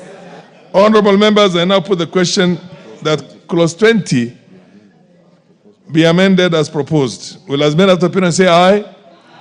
Will as many of the contrary opinion say nay? The ayes have it. I now put another, a further amendment. Chair, you have a further amendment. Do you wish to drop that, or you wish to? What is the amendment? Thank you, Chair. We would like to move to drop our amendment and go as per the amendment of the majority leader. Okay. Honorable members, a point of record. We don't have a provision for a point of record, but proceed.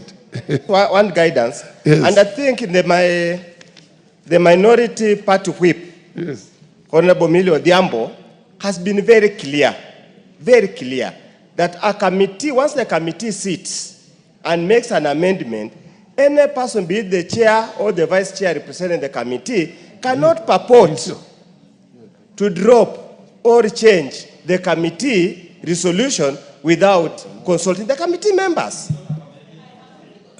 Order. That's the position. Unless, Chair, the standing orders have changed. Unless the standing orders have changed, the Honorable Chair.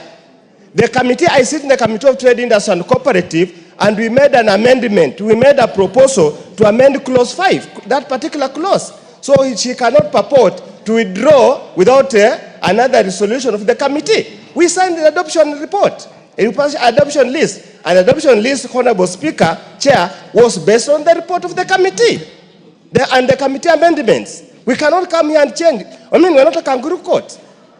How? Yeah, there was an amendment. We had an amendment. Order.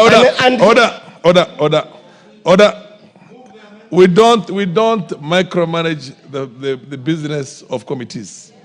And if authoritatively, as a chair or a vice chair decides this is going to be dropped, then that's, yes, what, Gishogo? MP for Gishogo, what's your point of order? Chair, I sit in the Committee of Trade, Leaders and Cooperatives. Yes. And Honorable, the Vice Chair approached me and the Chair, we were sitting together, and he was able to tell us the intention that is being brought by the amendment by the leader of majority. I think the Vice Chair was not able to catch the eye, or Oundo was not able to catch the eye of the Chair for that.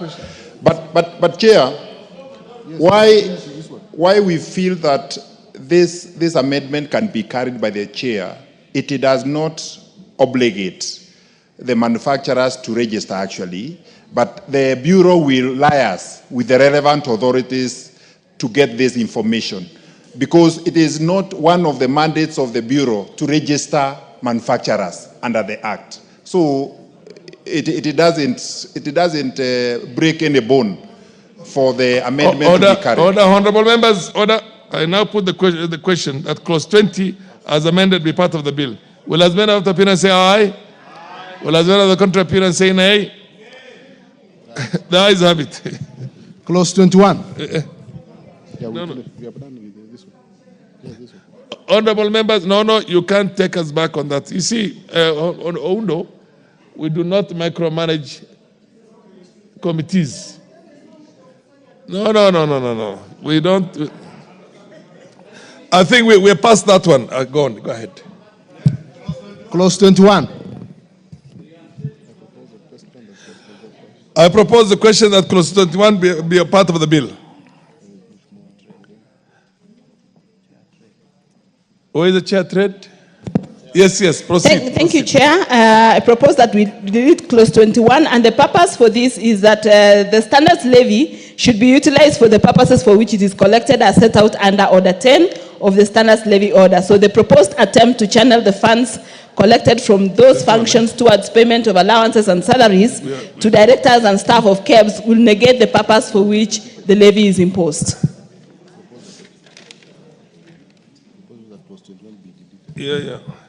Honorable members, I propose the question that clause 21 be deleted as proposed.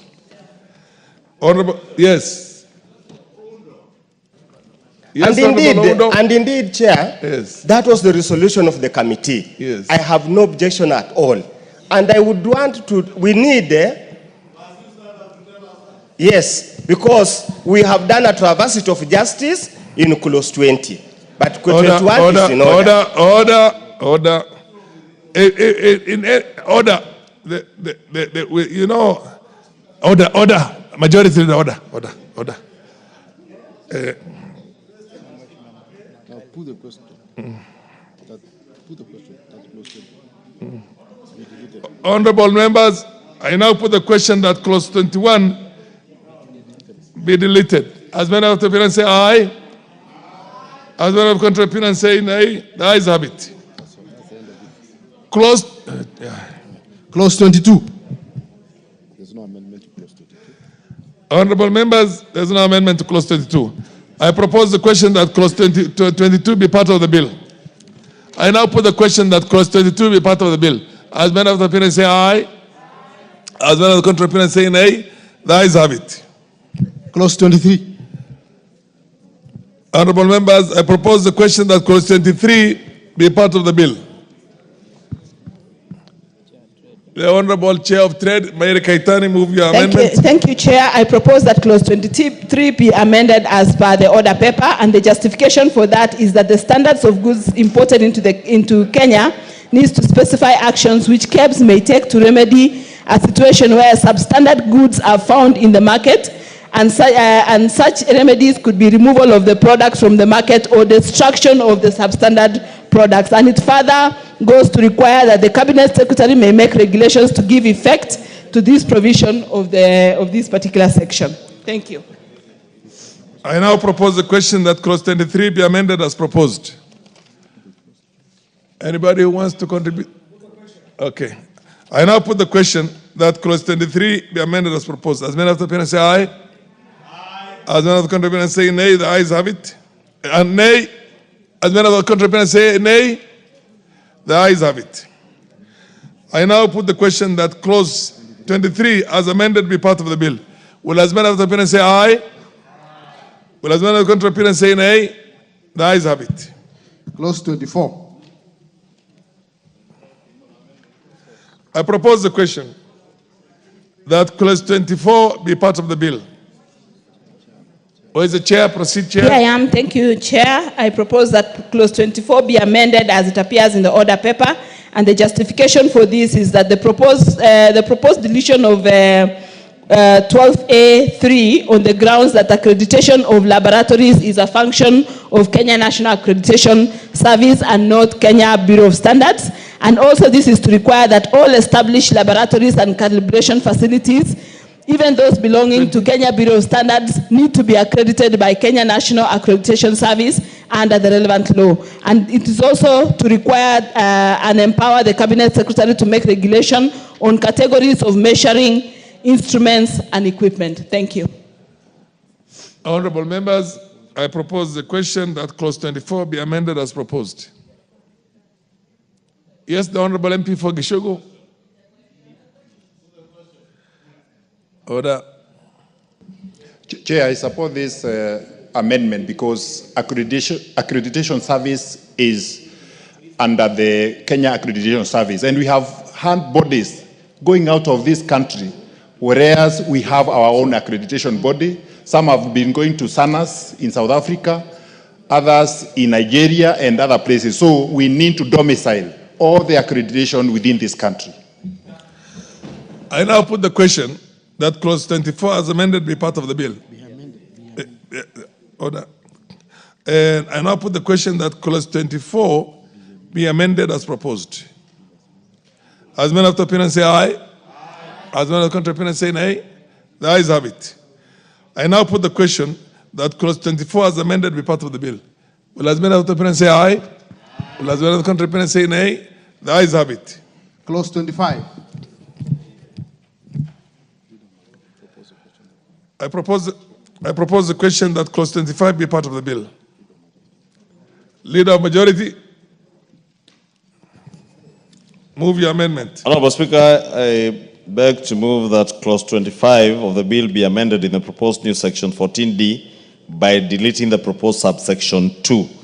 Honorable Speaker, subsection 2 required that the inspection body should be resident in Kenya for tax purposes. And these inspection bodies, Honorable Speaker, some are based outside the country and accredited by the Bureau, by the Kenya Bureau of Standards, and therefore it would resort to double taxation. Thank you, Honorable Speaker. I propose the question that clause 25 be amended as proposed. Yes? Chair. Yes, Makali Muru? You know, I've just listened to the majority leader, and he's talking about a section of clause 25. The order paper says you delete the whole clause. I don't know whether you need to come up again and make it clear. It's deleting. You are deleting the whole clause. Yeah. Honorable Speaker, if Honorable Makali listened to me, I said new section 14D by deleting the proposed subsection 2. Therefore, I intend to leave the first part in the bill 14D1, and the committee's the amendment you are reading is a committee's amendment, which I believe the chair will be dropping if this one goes through. Honorable Makali Mulu, for your own benefit, go to the notices, but page 3475, and down there you've got clause 25. I now put the question that clause 25 be amended as proposed. Honorable members, I now put the question that clause 25 be amended as proposed. As many of the opinions say aye. As many of the contrary opinions say nay. The ayes have it. I now for 25. Thank you. Clause 25. 25, you have an amendment, I understand. Yes, we had an amendment which we are dropping, and we are going by the amendment of the majority leader. Thank you. So, I now put the question that clause 25, as amended, be part of the bill. Will as many of the opinions say aye? Will as many of the contrary opinions say nay? The ayes have it. Clause 26. I propose the question that clause 26 be part of the bill. Mover. Thank you, Chair. I propose that clause 26 be amended as it appears in the order paper.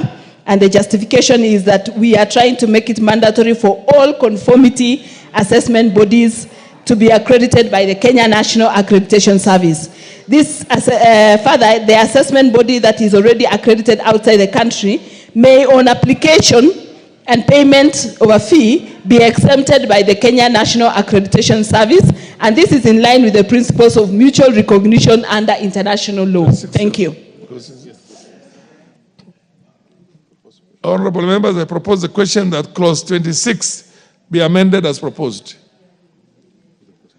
I now put the question that clause 26 be amended as proposed. As many of that opinion say aye, as many of the contrary opinion say nay, the ayes have it.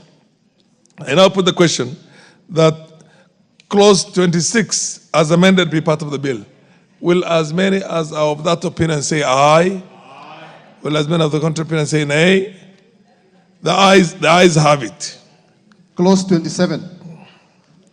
Honorable members, I propose that clause 27 be part of the bill. The chair. Chair, we propose that clause be deleted, and the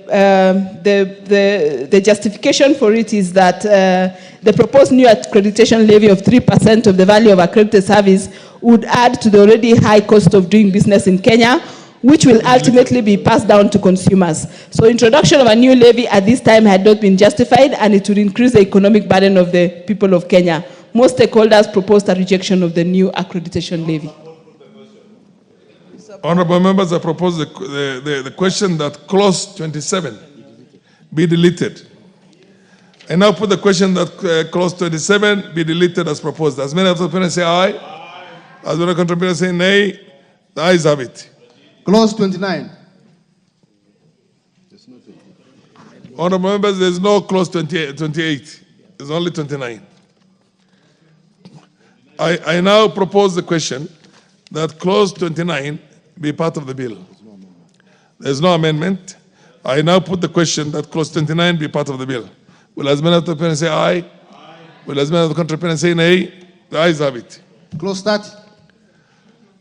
I propose the question that clause 30 be amended, be part of the bill. I propose the question that clause 30 be part of the bill. Chair.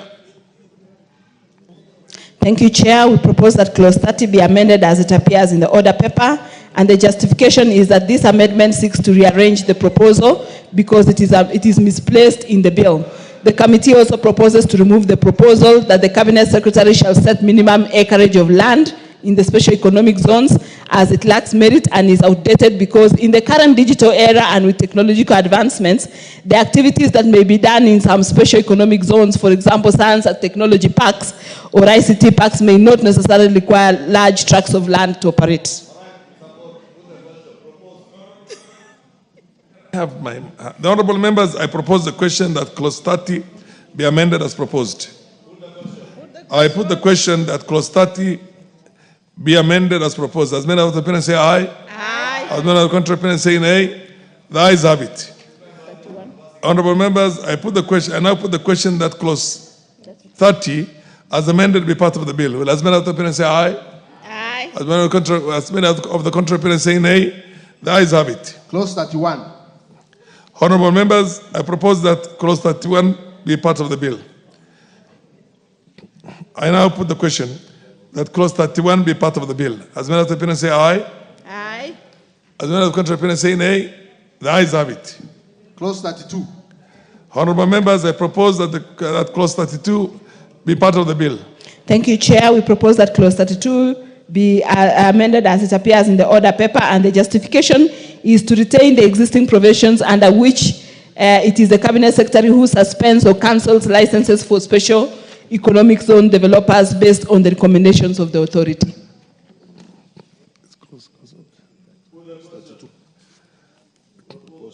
Honorable members, I now propose the question that clause 32 be amended as proposed.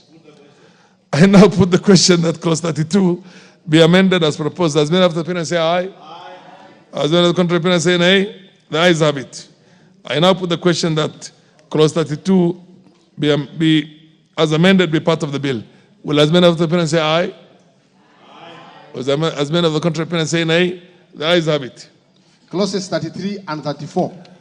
Honorable members, I propose the question that clauses 33 and 34 be part of the bill. Honorable members, I now put the question that clauses 33 and 34 be part of the bill. As many of the opponents say aye? Aye. As many of the contrary opponents say nay? The ayes have it. Clause 35. Honorable members, I propose the question that clause 35 be part of the bill. Mover. Majority. Or 36. So I propose that clause 35 be as it appears in the order paper. And the justification is that this amendment is to retain the current position in the law. We observe that the proposed amendments in the bill infringes on the right to a fair hearing, hence the need to revert to the provisions as contained in the current law, but with enhanced fine. Honorable members, I propose the question that clause 35 be amended as proposed. I now put the question that clause 35 be amended as proposed. As many of the opponents say aye? Aye. As many of the contrary opponents say nay? The ayes have it. I now put the question that clause 35 as amended be part of the bill. Will as many of the opponents say aye? Aye. Will as many of the contrary opponents say nay? The ayes have it. Clause 36. Honorable members, I propose the question that clause 36 be part of the bill. Honorable Leader Majority. Honorable Chair, I beg to move that clause 36 be amended by deleting the proposed new subsection 5 and substituting thereof with the following. That the incentives and tax benefits granted to a licensed special economic zone developer, operator, or enterprise under this act or any other written law shall apply for a period not exceeding 10 years from the date of issuance of the license. Honorable Speaker, this is just to ensure that operators and investors and developers in special economic zones first are guaranteed that they will not be disrupted in the course of the term that they have invested for a period of 10 years, a period not exceeding 10 years. All the tax incentives that they have been granted by government will be sustained for a period that will not exceed 10 years. Honorable Speaker, this is just to guarantee investors and attract more investors into the special economic zones. Members, you realize we have too many economic zones where investors have failed to go and invest in because of uncertainties as to whether the incentives they enjoy will continue to be.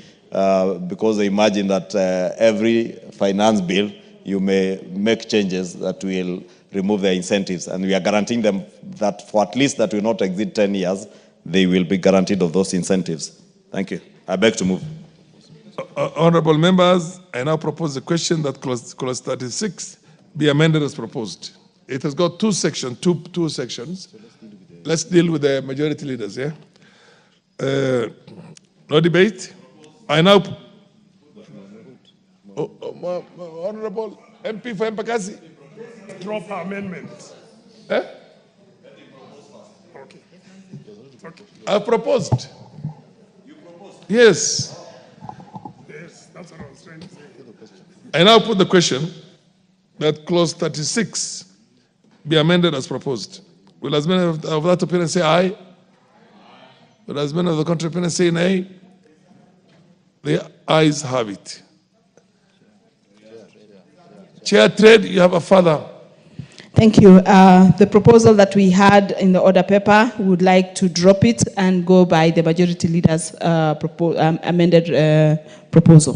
Thank you. Fair enough. I now put the question that clause 36 as amended be part of the bill. Will as many of the opinion say aye? Will as many of the contrary opinion say nay? The ayes have it. Clause 37. I propose the question that clause 37 be part of the bill. Chair, thank you, Chair. Chair, proceed. We propose that clause 37 be amended as it appears in the order paper, and the justification for this is to enhance clarity and take care of interests of patents, industrial designs and utility models and right holders so that their rights are not arbitrarily transferred through purchase or selling. And this is especially for MSMEs. Thank you.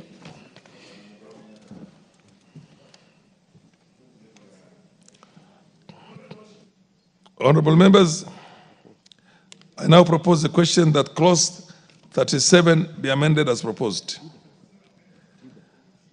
I now put the question that clause 37 be amended as proposed. As many of the opinions say aye. As many of the contrary opinions say nay. The ayes have it. Honorable members, I now put the question that clause 37 as amended be part of the bill. Will as many as of that opinion say aye? Will as many of the contrary opinion say nay? The ayes have it. The ayes have it. Proceed. Clause 38. I propose the question that clause 38 be part of the bill. Where is the chair? National Electoral. Thank you, Chair. Thank you, Chair. I propose that clause 38 be amended as it appears in the order paper.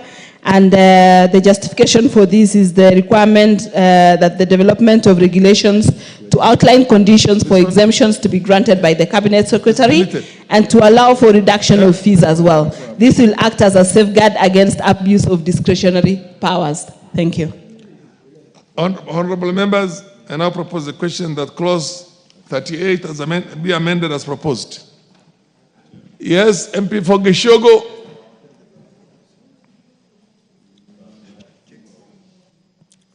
Chair, I support because that gives some clarity because any changes can only come through regulations. The initial amendments were quiet. and it was not clear that any regulations would be required. In this case, we are requiring that regulations must be done for them to be able to give instances and how much should be charged.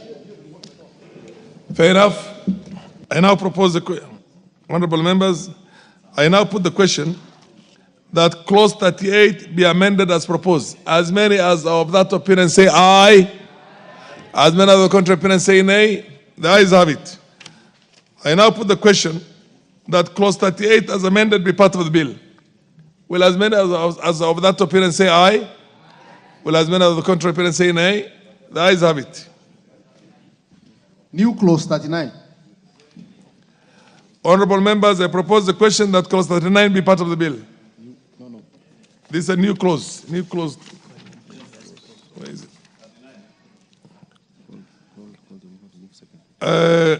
Honorable members, I now call the mover to move the second reading of the new clause. Honorable Chairperson, I beg to move that the new clause 39 be now read for a second time. Honorable Chair, this is a consequential amendment. Further to the amendment we moved on, was it clause 25? Clause 20, that required that the Bureau, which is the Kenya Bureau of Standards, gets relevant information from other government agencies. And 39.1 says that the Director General of the Business Registration Service, or the Registrar of Companies, shall immediately upon the incorporation or registration of a business whose purpose and objective is to undertake manufacturing, business, submit particulars of the information on the business of to the Kenya Bureau of Standards for purposes of Section 5A of the Standards Act, just what we had said in Clause 20, Honorable Speaker. And 2, that the Registrar of Companies shall immediately upon the incorporation or registration of a company under the Companies Act whose purpose and objective is to undertake manufacturing business, submit particulars of the information on the company to the Kenya Bureau of Standards for purposes of Section 5A of the Standards Act. Honorable Speaker, I think it's self-explanatory. It's just in relation to the information we said. We do not need to burden manufacturers to go and register with KEBS. Then we now direct that the Registrar of Business Services, the Bureau of Business Registration Service, and the Registrar of Companies furnish KEBS with that information. I beg to move. Honorable members, I propose the question that the new clause 39 be now read a second time. Yes, MP for Mpakasi. Query to the majority leader. I'm trying to understand what is he proposing that as long as the company intends in its objects to manufacture, once you've incorporated it, it means we no longer have to go to KEBS. So it will be automatic, like at the register of companies. Just clarify on that issue. Yes, Oundo. And okay, you just take a few more questions and then you can clarify. Chair. Yes. Of course, it's a consequence of the amendment that our committee adopted, some members of our committee adopted. But now, Chair, the only practicality of this amendment is that we are going to saddle, or going to burden KEBS with a lot of data that is of no use to them eventually. Because some people just register companies with an intention and they never operationalize that companies. So we're just going to have them a lot of information, which is, and again, we're also going to burden the registrar of companies to be forwarding. I mean, it's okay, but that's when you happy. I see the name of Beatrice Elachi. Where is? Proceed, Beatrice. Thank you, Chair. Chair, I support. But then what we just need to be, because if we are trying to help so that you don't go back to KEBS and do all the things that we go through with KEBS, then I think that's the best, because many people always find it also. Sometimes you have to go through this, and in trade, there's a lot of giving in, you know, you have to give in this to get this. So if we are trying to close those gaps and reduce that corruption, then we can support it. But one thing I want the Trade Committee to think about is to remove the registrar of companies from the state law office and take him then to the Ministry of Trade, where he can be dealing with all these things properly. The MP for Kinangop. Thank you, Chair. I really do not find this amendment necessary for simple reason. Once you register your company, of course, there are articles and memorandum of association that we register with the registrar of companies, and we address the issues as to, the kind of business that we're going to carry out. It does not mean that once I register a company and I've captured manufacturing as one of the things that I will do, that I will start manufacturing immediately. And therefore, we may burden the Director General and the Registrar of Company with a lot of work to forward this information to KEBS, which is not necessary. And finally, Mr. Speaker, is that it is the obligation of the manufacturer to register their products with the standards body for certification. And therefore, I don't see as if we're making it easy for business people by obligating the Director General and the Registrar of Companies to forward this information to the KEBS body. And therefore, I think this amendment or this addition is unnecessary. Majority Leader, I don't see any further interest. Can you then clarify? Oh, you're too busy. Thank you. No, I was explaining to the member for Madeira the question that Honorable Mwenje had asked, and it's indeed true. That is exactly the intention. And in this era of information sharing and in the information age, I don't think it will be too cumbersome for KEBS, as Honorable Ondo says. In actual fact, I understand what the Honorable Ondo is saying, but the people who register companies for construction of roads and classrooms, but hardly do people register companies for the purpose of manufacturing if they do not intend to manufacture. And therefore, all this information, as the Chair is whispering, is on e-citizen, and therefore it is information that can be shared and beneficial to KEBS for the purposes that we had sought them to get that information under Clause 20. Thank you, Chair. The Honorable Makali Mulu. You know, now with the issue, the majority leader has raised, the issue of the e-citizen, I'm wondering then why do we use the word submit? Can they just go to the records and get the information? I would suggest actually you substitute the word submit with something else. Because you can easily access the information. It's readily available digitally. You can Honorable members, on a screen. I put the question that Clause 39 be now read a second time. Will as many of the opinion say aye? Will as many of the contrary opinion say nay? The ayes have it. I propose the question that the new Clause 39 be part of the bill. Anybody? I now put the question that the new Clause 39 be part of the bill. Will as many of the opinion say aye? Will as many of the contrary opinion say nay? The ayes have it. Title.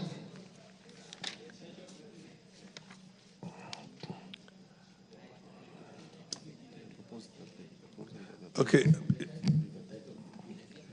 Honorable members, I propose that the title be the title of the bill. Nobody?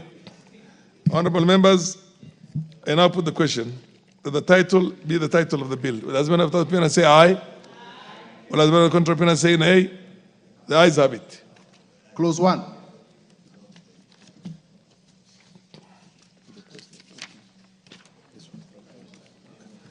I propose the question that Clause 1 be part of the bill.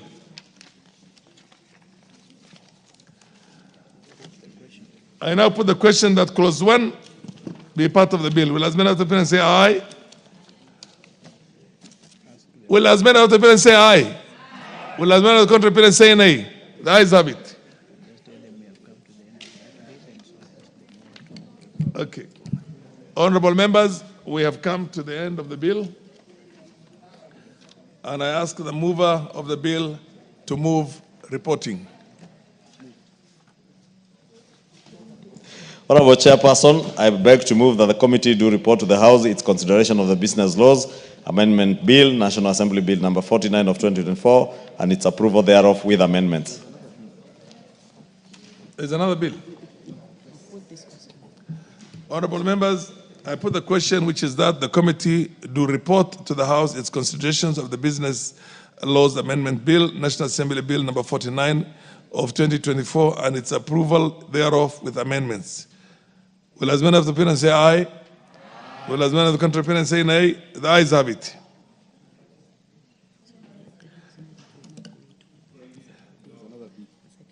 Honorable members, there's a second bill. We're going to a second bill, and which is the Tax Laws Amendment Bill, National Assembly Bill number 47 of 2024. And where is the chairperson of the Departmental Committee of Finance and National Planning?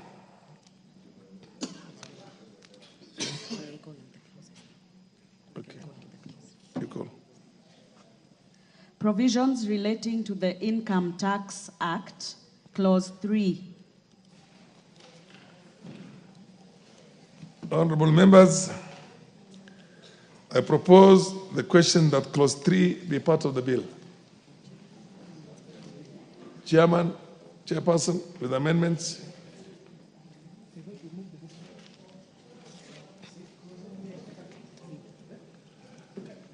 The Honorable Kimani. No. You know, Chair, the syllabus is running very fast. So we are on tax law amendment bill, clause 2.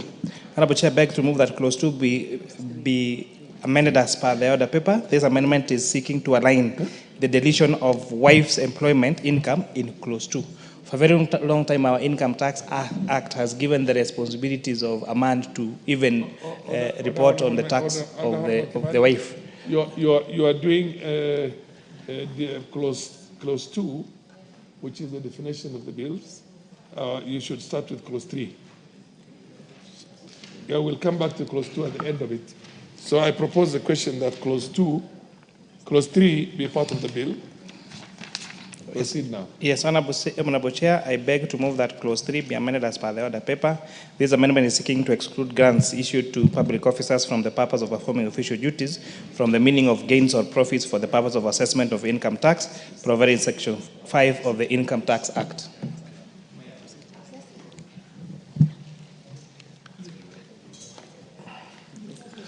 I propose the question that clause 3 be amended as proposed.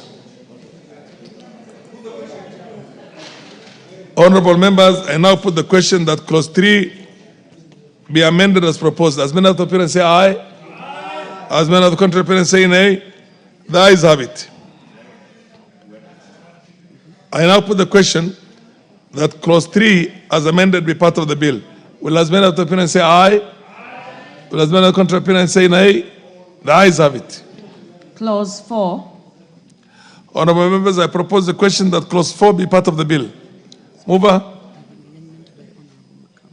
There is an amendment by the Honorable Macau.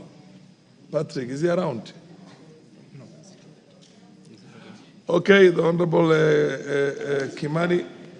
Honorable Chair, beg to move that clause 4 of the bill be amended as per the order paper. This amendment is seeking to remove the proposed withholding tax on payment for goods, which will undermine tax collection and thus not meet the expected increase in revenue.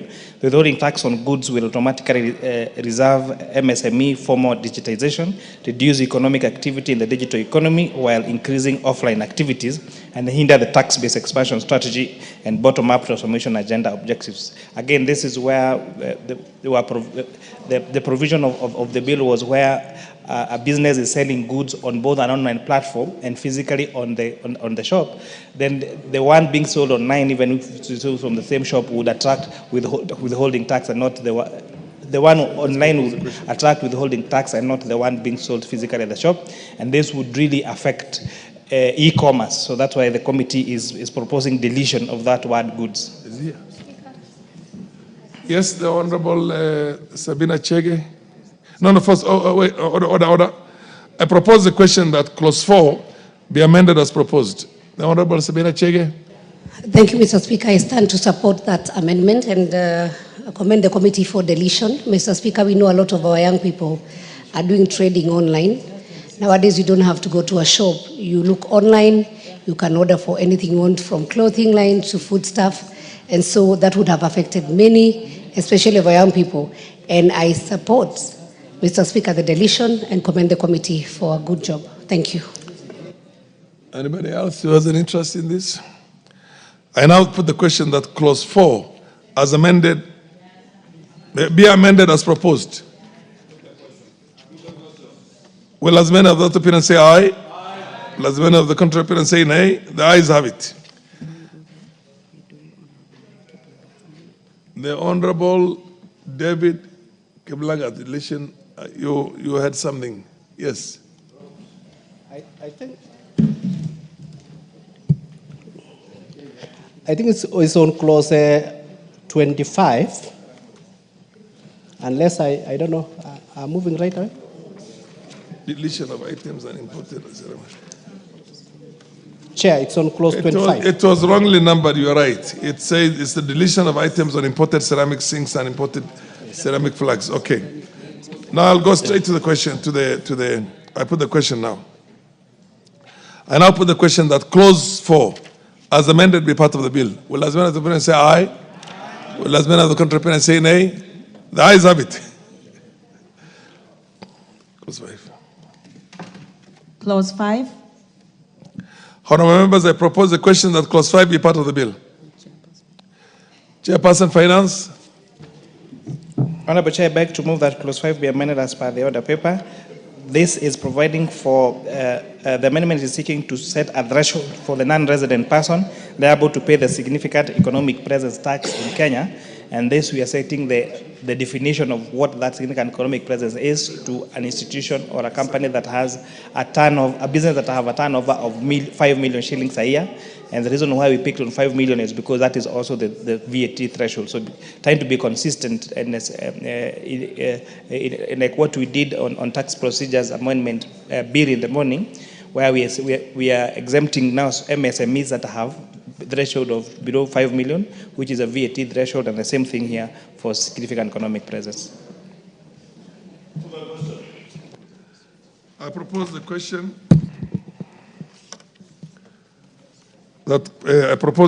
that clause 5 be part of the bill. Honourable members, I propose the question that clause 5 be amended as proposed. I now put the question that clause 5 be amended as proposed. As many of the opinion say aye? Aye. As many of the contrary opinion say nay? The ayes have it.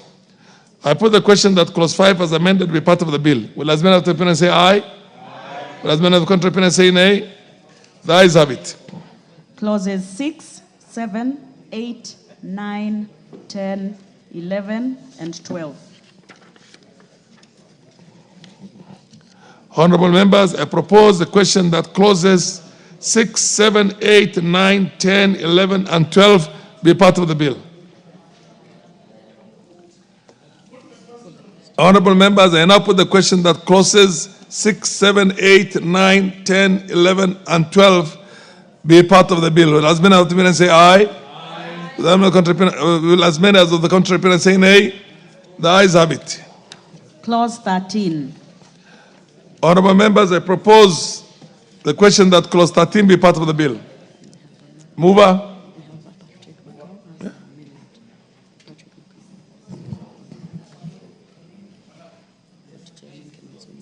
Chairman, give him. Honourable Chair, I beg to move that clause 13 be amended as per the order paper. This is seeking to introduce a withholding tax in respect to payment made on a non-resident for the sale of scrap metal. This amendment will achieve the objective of raising revenue for this country. Before I put the question. Honourable members, I propose the question that clause 13 be amended as proposed. Macau is not here? Okay, I now put the question that clause 13 be amended as proposed. Will as many of that opinion say aye? Aye. Will as many of the contrary opinion say nay? The ayes have it.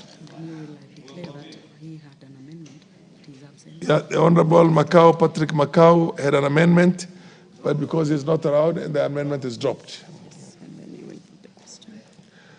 Honourable members, I now put the question that clause 13 as amended be part of the bill. Will as many of that opinion say aye? Aye. Will as many of the contrary say nay? The ayes have it. Clause 14. Honorable members, I propose the question that clause 14 be part of the bill. Chair. Honorable Chair, I beg to move that clause 14 be amended as per the order paper. This amendment is seeking to do three things. To remove the exemption from tax of income of a registered family trust. This amendment will achieve the objective of raising revenue of the country. To retain the exemption from tax of capital gains relating to the transfer of any title of immovable property to a family trust. This amendment shall protect and encourage establishment of family trusts, which are considered a succession tool and vehicle. And three, to retain the provision on bonds which are exempt from income tax, which will encourage investment in Kenya, especially in green bonds, which promote protection of the environment. So this is where we are deleting the proposed withholding tax on infrastructure bonds. We are also deleting the proposed tax on transfer of assets to a trust fund, but making sure that where that trust fund is an established business, then that income would be the one that will subject to tax, but not the transfer of assets from either a company or from a name to a family trust. Honourable members, I propose the question that clause 14 be amended as proposed. Yes, Langat. I support the amendment, Chair, so that we have the interest on infrastructure bonds and green bonds not being taxed, again to encourage many Kenyans to be able to invest, to contribute to their country. In terms of the creation of the trust, family trust, Mr. Speaker, it is a way of succession planning, where people create trust for their children in future. So it is not about transferring the property outside the family. It's actually just creating a trust for and on behalf of the children. Thank you. Honourable members, the Honourable Patrick Macau, we had amendments, but because he's not here to move them, they're dropped. Amendments are dropped. The Honourable Makilap. Thank you, Mr. Chairman. I actually rise to support these amendments, especially on the green bonds, because, Mr. Speaker, when the worst comes to the worst as a country, where we can raise resources to finance our programs is through such infrastructure bonds. So we need it lower so that there is room for doing business, Mr. Speaker. So I support those amendments on green bonds. Oundo. Order. The question. Order. Thank you, Chair. Now, I must commend the chair of the committee, because when he was moving this bill, he moved the bill and indicated the amendments is going to move as a result of public participation. It's good he has kept his word, and I hope he's going to keep his word throughout the bill. We just pray and hope so. We are waiting. He'll keep his word throughout the entire bill. Thank you, Chair. Honourable members, I now put the question that clause 14 be amended as proposed. As many of the appearance say aye. As many of the contrary appearance say nay. The ayes have it. I now put the question that clause 14 as amended be part of the bill.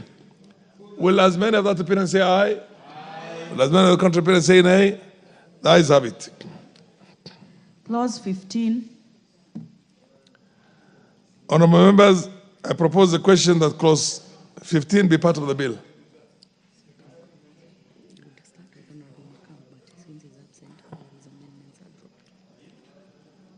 The Honourable Patrick Macau had how many amendments? He had 1, 2, 4 amendments. No, 5 actually. No, 4. 4 amendments, but he's not around to prosecute his amendments. Those amendments are dropped. So, Chairman, proceed. You have an amendment yourself.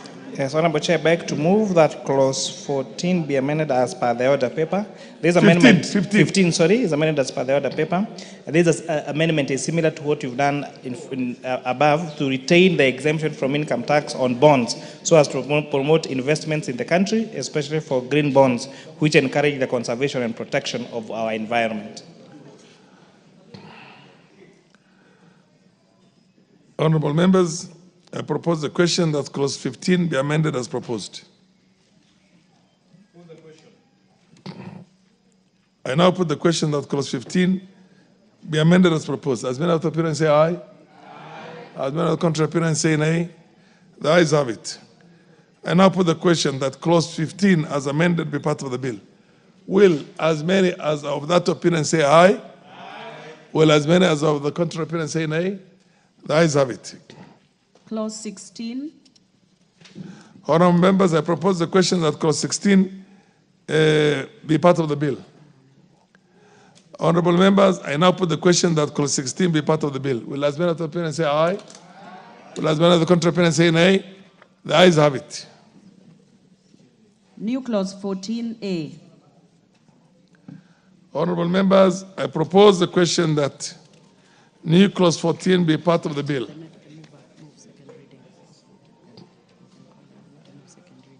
Be part of the bill. The mover, Honourable, will the mover move the second reading of the clause, of the new clause? Which new clause? Mover. Which new clause? 14A, 14A.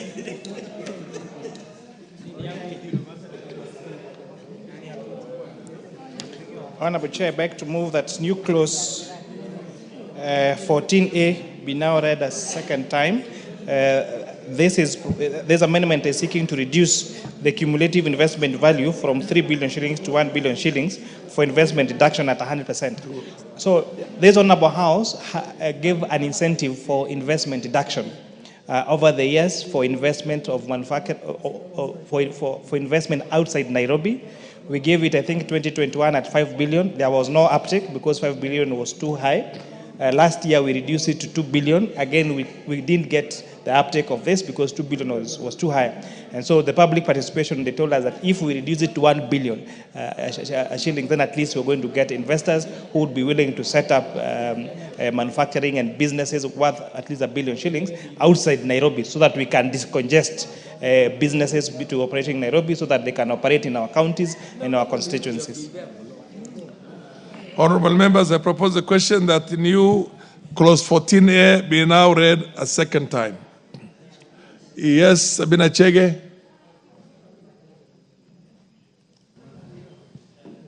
Chair, I stand to support that proposal. It is important, Chair, that we encourage investors to invest out of Nairobi. Apart from what Chair has raised about decongesting Nairobi, we already went to devolve government and we have our counties. So if you have manufacturers, if you have people who are setting up industries outside Nairobi, people who are investing outside Nairobi, in Murang'a, in Mombasa, in Turkana, and all other counties, we'll have our young people getting employment. And so, Chair, this is a very good move. And 1 billion, I think it's reasonable. If our answer would have said even 500 million, so that majority can be attracted to. But we will see whether 1 billion is going to be attractive enough. Because as we go out, we empower more Kenyans. So I support, Chair. The Honourable Makali Mulu. Thank you very much, Honourable Speaker. Honourable Speaker, I want to support this amendment also, or this new clause, because as it has been said, Honourable Speaker, it will assist manufacturing to go down to the ground. I'm very interested in particular of my own county, Kitui. We'd want to see more companies coming down and investing there. So this figure of 1 billion seems reasonable. I support. The Honourable Oundo. Chair, I think now the chair is... Yes, it is a very commendable incentive, but Honourable Speaker, over the fullness of time, we need to start working out the impact of tax expenditures. I think Africa is so prone on giving out tax expenditure, tax incentives, that probably have no reasonable value to the people of Kenya. Over time, we must calculate the impact of tax expenditures. Because I do believe, other than employment, most of this investment have really no impact in the economy of any given country. Thank you. Kinango, followed by Atandi. Thank you, Chair. This is going to come as a relief to investors who really would want to go where raw materials are. Because, you see, there has been a rural-urban migration over time, indeed, and it has come a time when now we have devolved government, whereby manufacturers now can set up their the manufacturing concerns in our counties, and where labor is cheap and availability of raw materials is easy. Atandi. Chair, support. And Chair, we need to decongest the cities, especially Nairobi.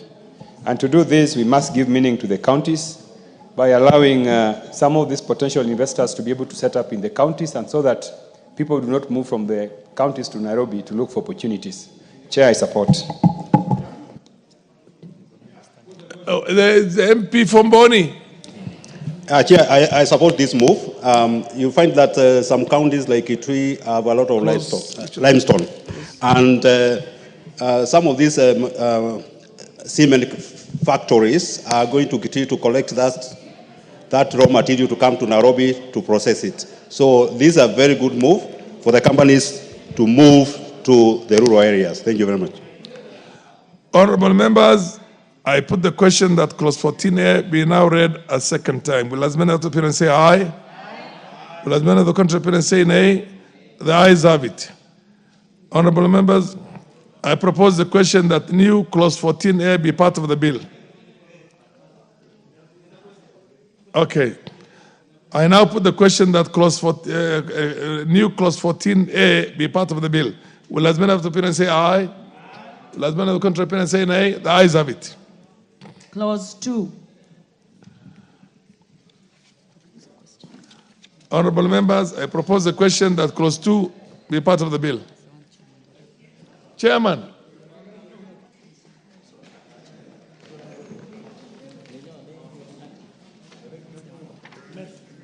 Definition, Honorable Chair, I beg to move that clause 2 be amended as per the order paper. This, Honorable Speaker, is what I had explained earlier. For a very long time, the Income Tax Act required a husband to report even the income of the wife. But last year we deleted that proposal, and now this further now cleans it up further, so that husbands are not required to declare the incomes of their wives in the Income Tax Act. Honourable members, I propose the question that clause 2 be amended as proposed. Yeah, the MP for Embakasi. Is it east or west? West. West. Honorable Speaker. I should say Mwenje, because that was my good old friend. That is in order. Proceed. Honorable Speaker, I like this amendment, but it says wife's employment income. Does that mean the wife can declare the husband's income? Chair can declare, because what if the wife is declaring and she's required to declare the income of the husband? Then, and this is to save a member here who is laughing right here, those who have spouses here.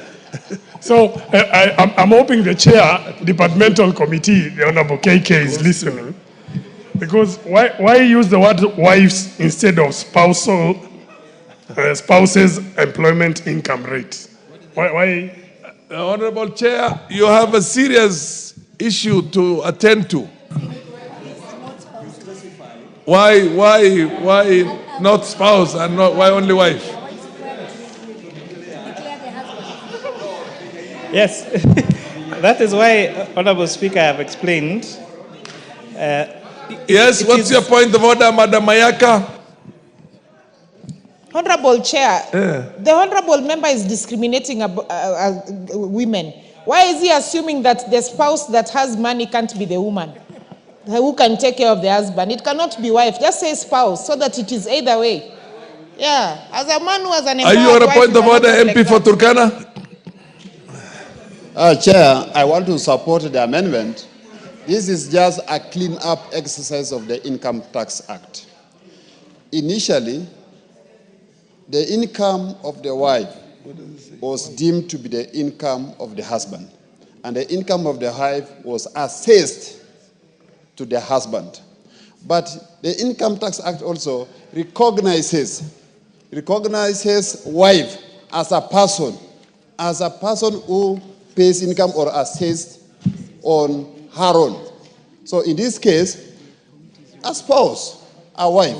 What's the difference between a spouse and a wife? Personally, I have 4 wives. If in any case, if the previous act. It's a wife.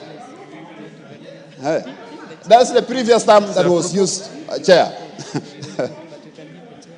Yes, Chair, you are about to give an important explanation as to Honorable Speaker, what is the, as I mentioned, yes, the Income Tax Act, as it is or has been, was providing for the husband to declare the income of the wife. That is what the law has been for very many years. And of course, you would expect that maybe those many years ago, the society was not as progressive as it is now. And so the tax of the wife was supposed to be declared by the husband. So this Honorable House, in the Finance Act of 2023, removed that provision and said everyone to report for their own taxes. Let the husband report his taxes, let the wife report his taxes. But now, when passing through that law, the definition was not clear. So that is why now this proposal is now providing clarity so that wives report their own, husbands report their own. It's just providing clarity. But for a very long time, the Income Tax Act provided that the husband had to declare the wife of their income when they are declaring their income. Yeah, no. Yes, proceed. Yeah. Chair, on behalf of the men who have spouses here, that amendment is very well explained, and I support the amendment, Chair. Let the wives also... And Sabina Chege? Nelson Koech has also supported. Sabina Chege, proceed. You have the floor. Thank you, Chair. The MP for Turkana is saying that he has 4 wives, so if 4 of them are going to report on him... Thank you, Chair. On behalf of us wives, Chair, we want to thank you because, sometimes, Chair, not everything that you have that you declare to your spouse. And that one, then it can be held against the person if they didn't know or there was no full disclosure. And also, the issue that the husbands are the ones who are reporting on behalf of the wives, we are now in a new era where everybody owns their own, they go to work. We are no longer having women as housewives waiting for the man to bring everything at home. So with that recognition, we support 100%, Mr. Speaker. And so let everybody, whether it's a husband, report your own Wamombi, let your wife report on her own. And we are very, very, very happy. This is a new generation. We are no longer in the kitchen. We can stand on our own feet. What's your point of order? The spirit behind that amendment is not what Sabina Chege is talking about. The spirit is not so that the wives can hide properties from their husbands. The spirit is so that everybody can declare on themselves. The Honorable Sabina Chege is bringing a very dangerous spirit. Thank you, Chair.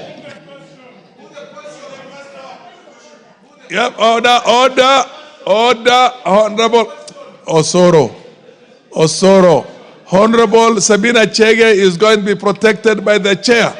Proceed, Honorable Sabina. You are a point of order. Thank you, Chair. I don't know why the men here in this house are purporting to be also be wives and speak on behalf of wives and what we mean, Mr. Speaker, Mr. Chair.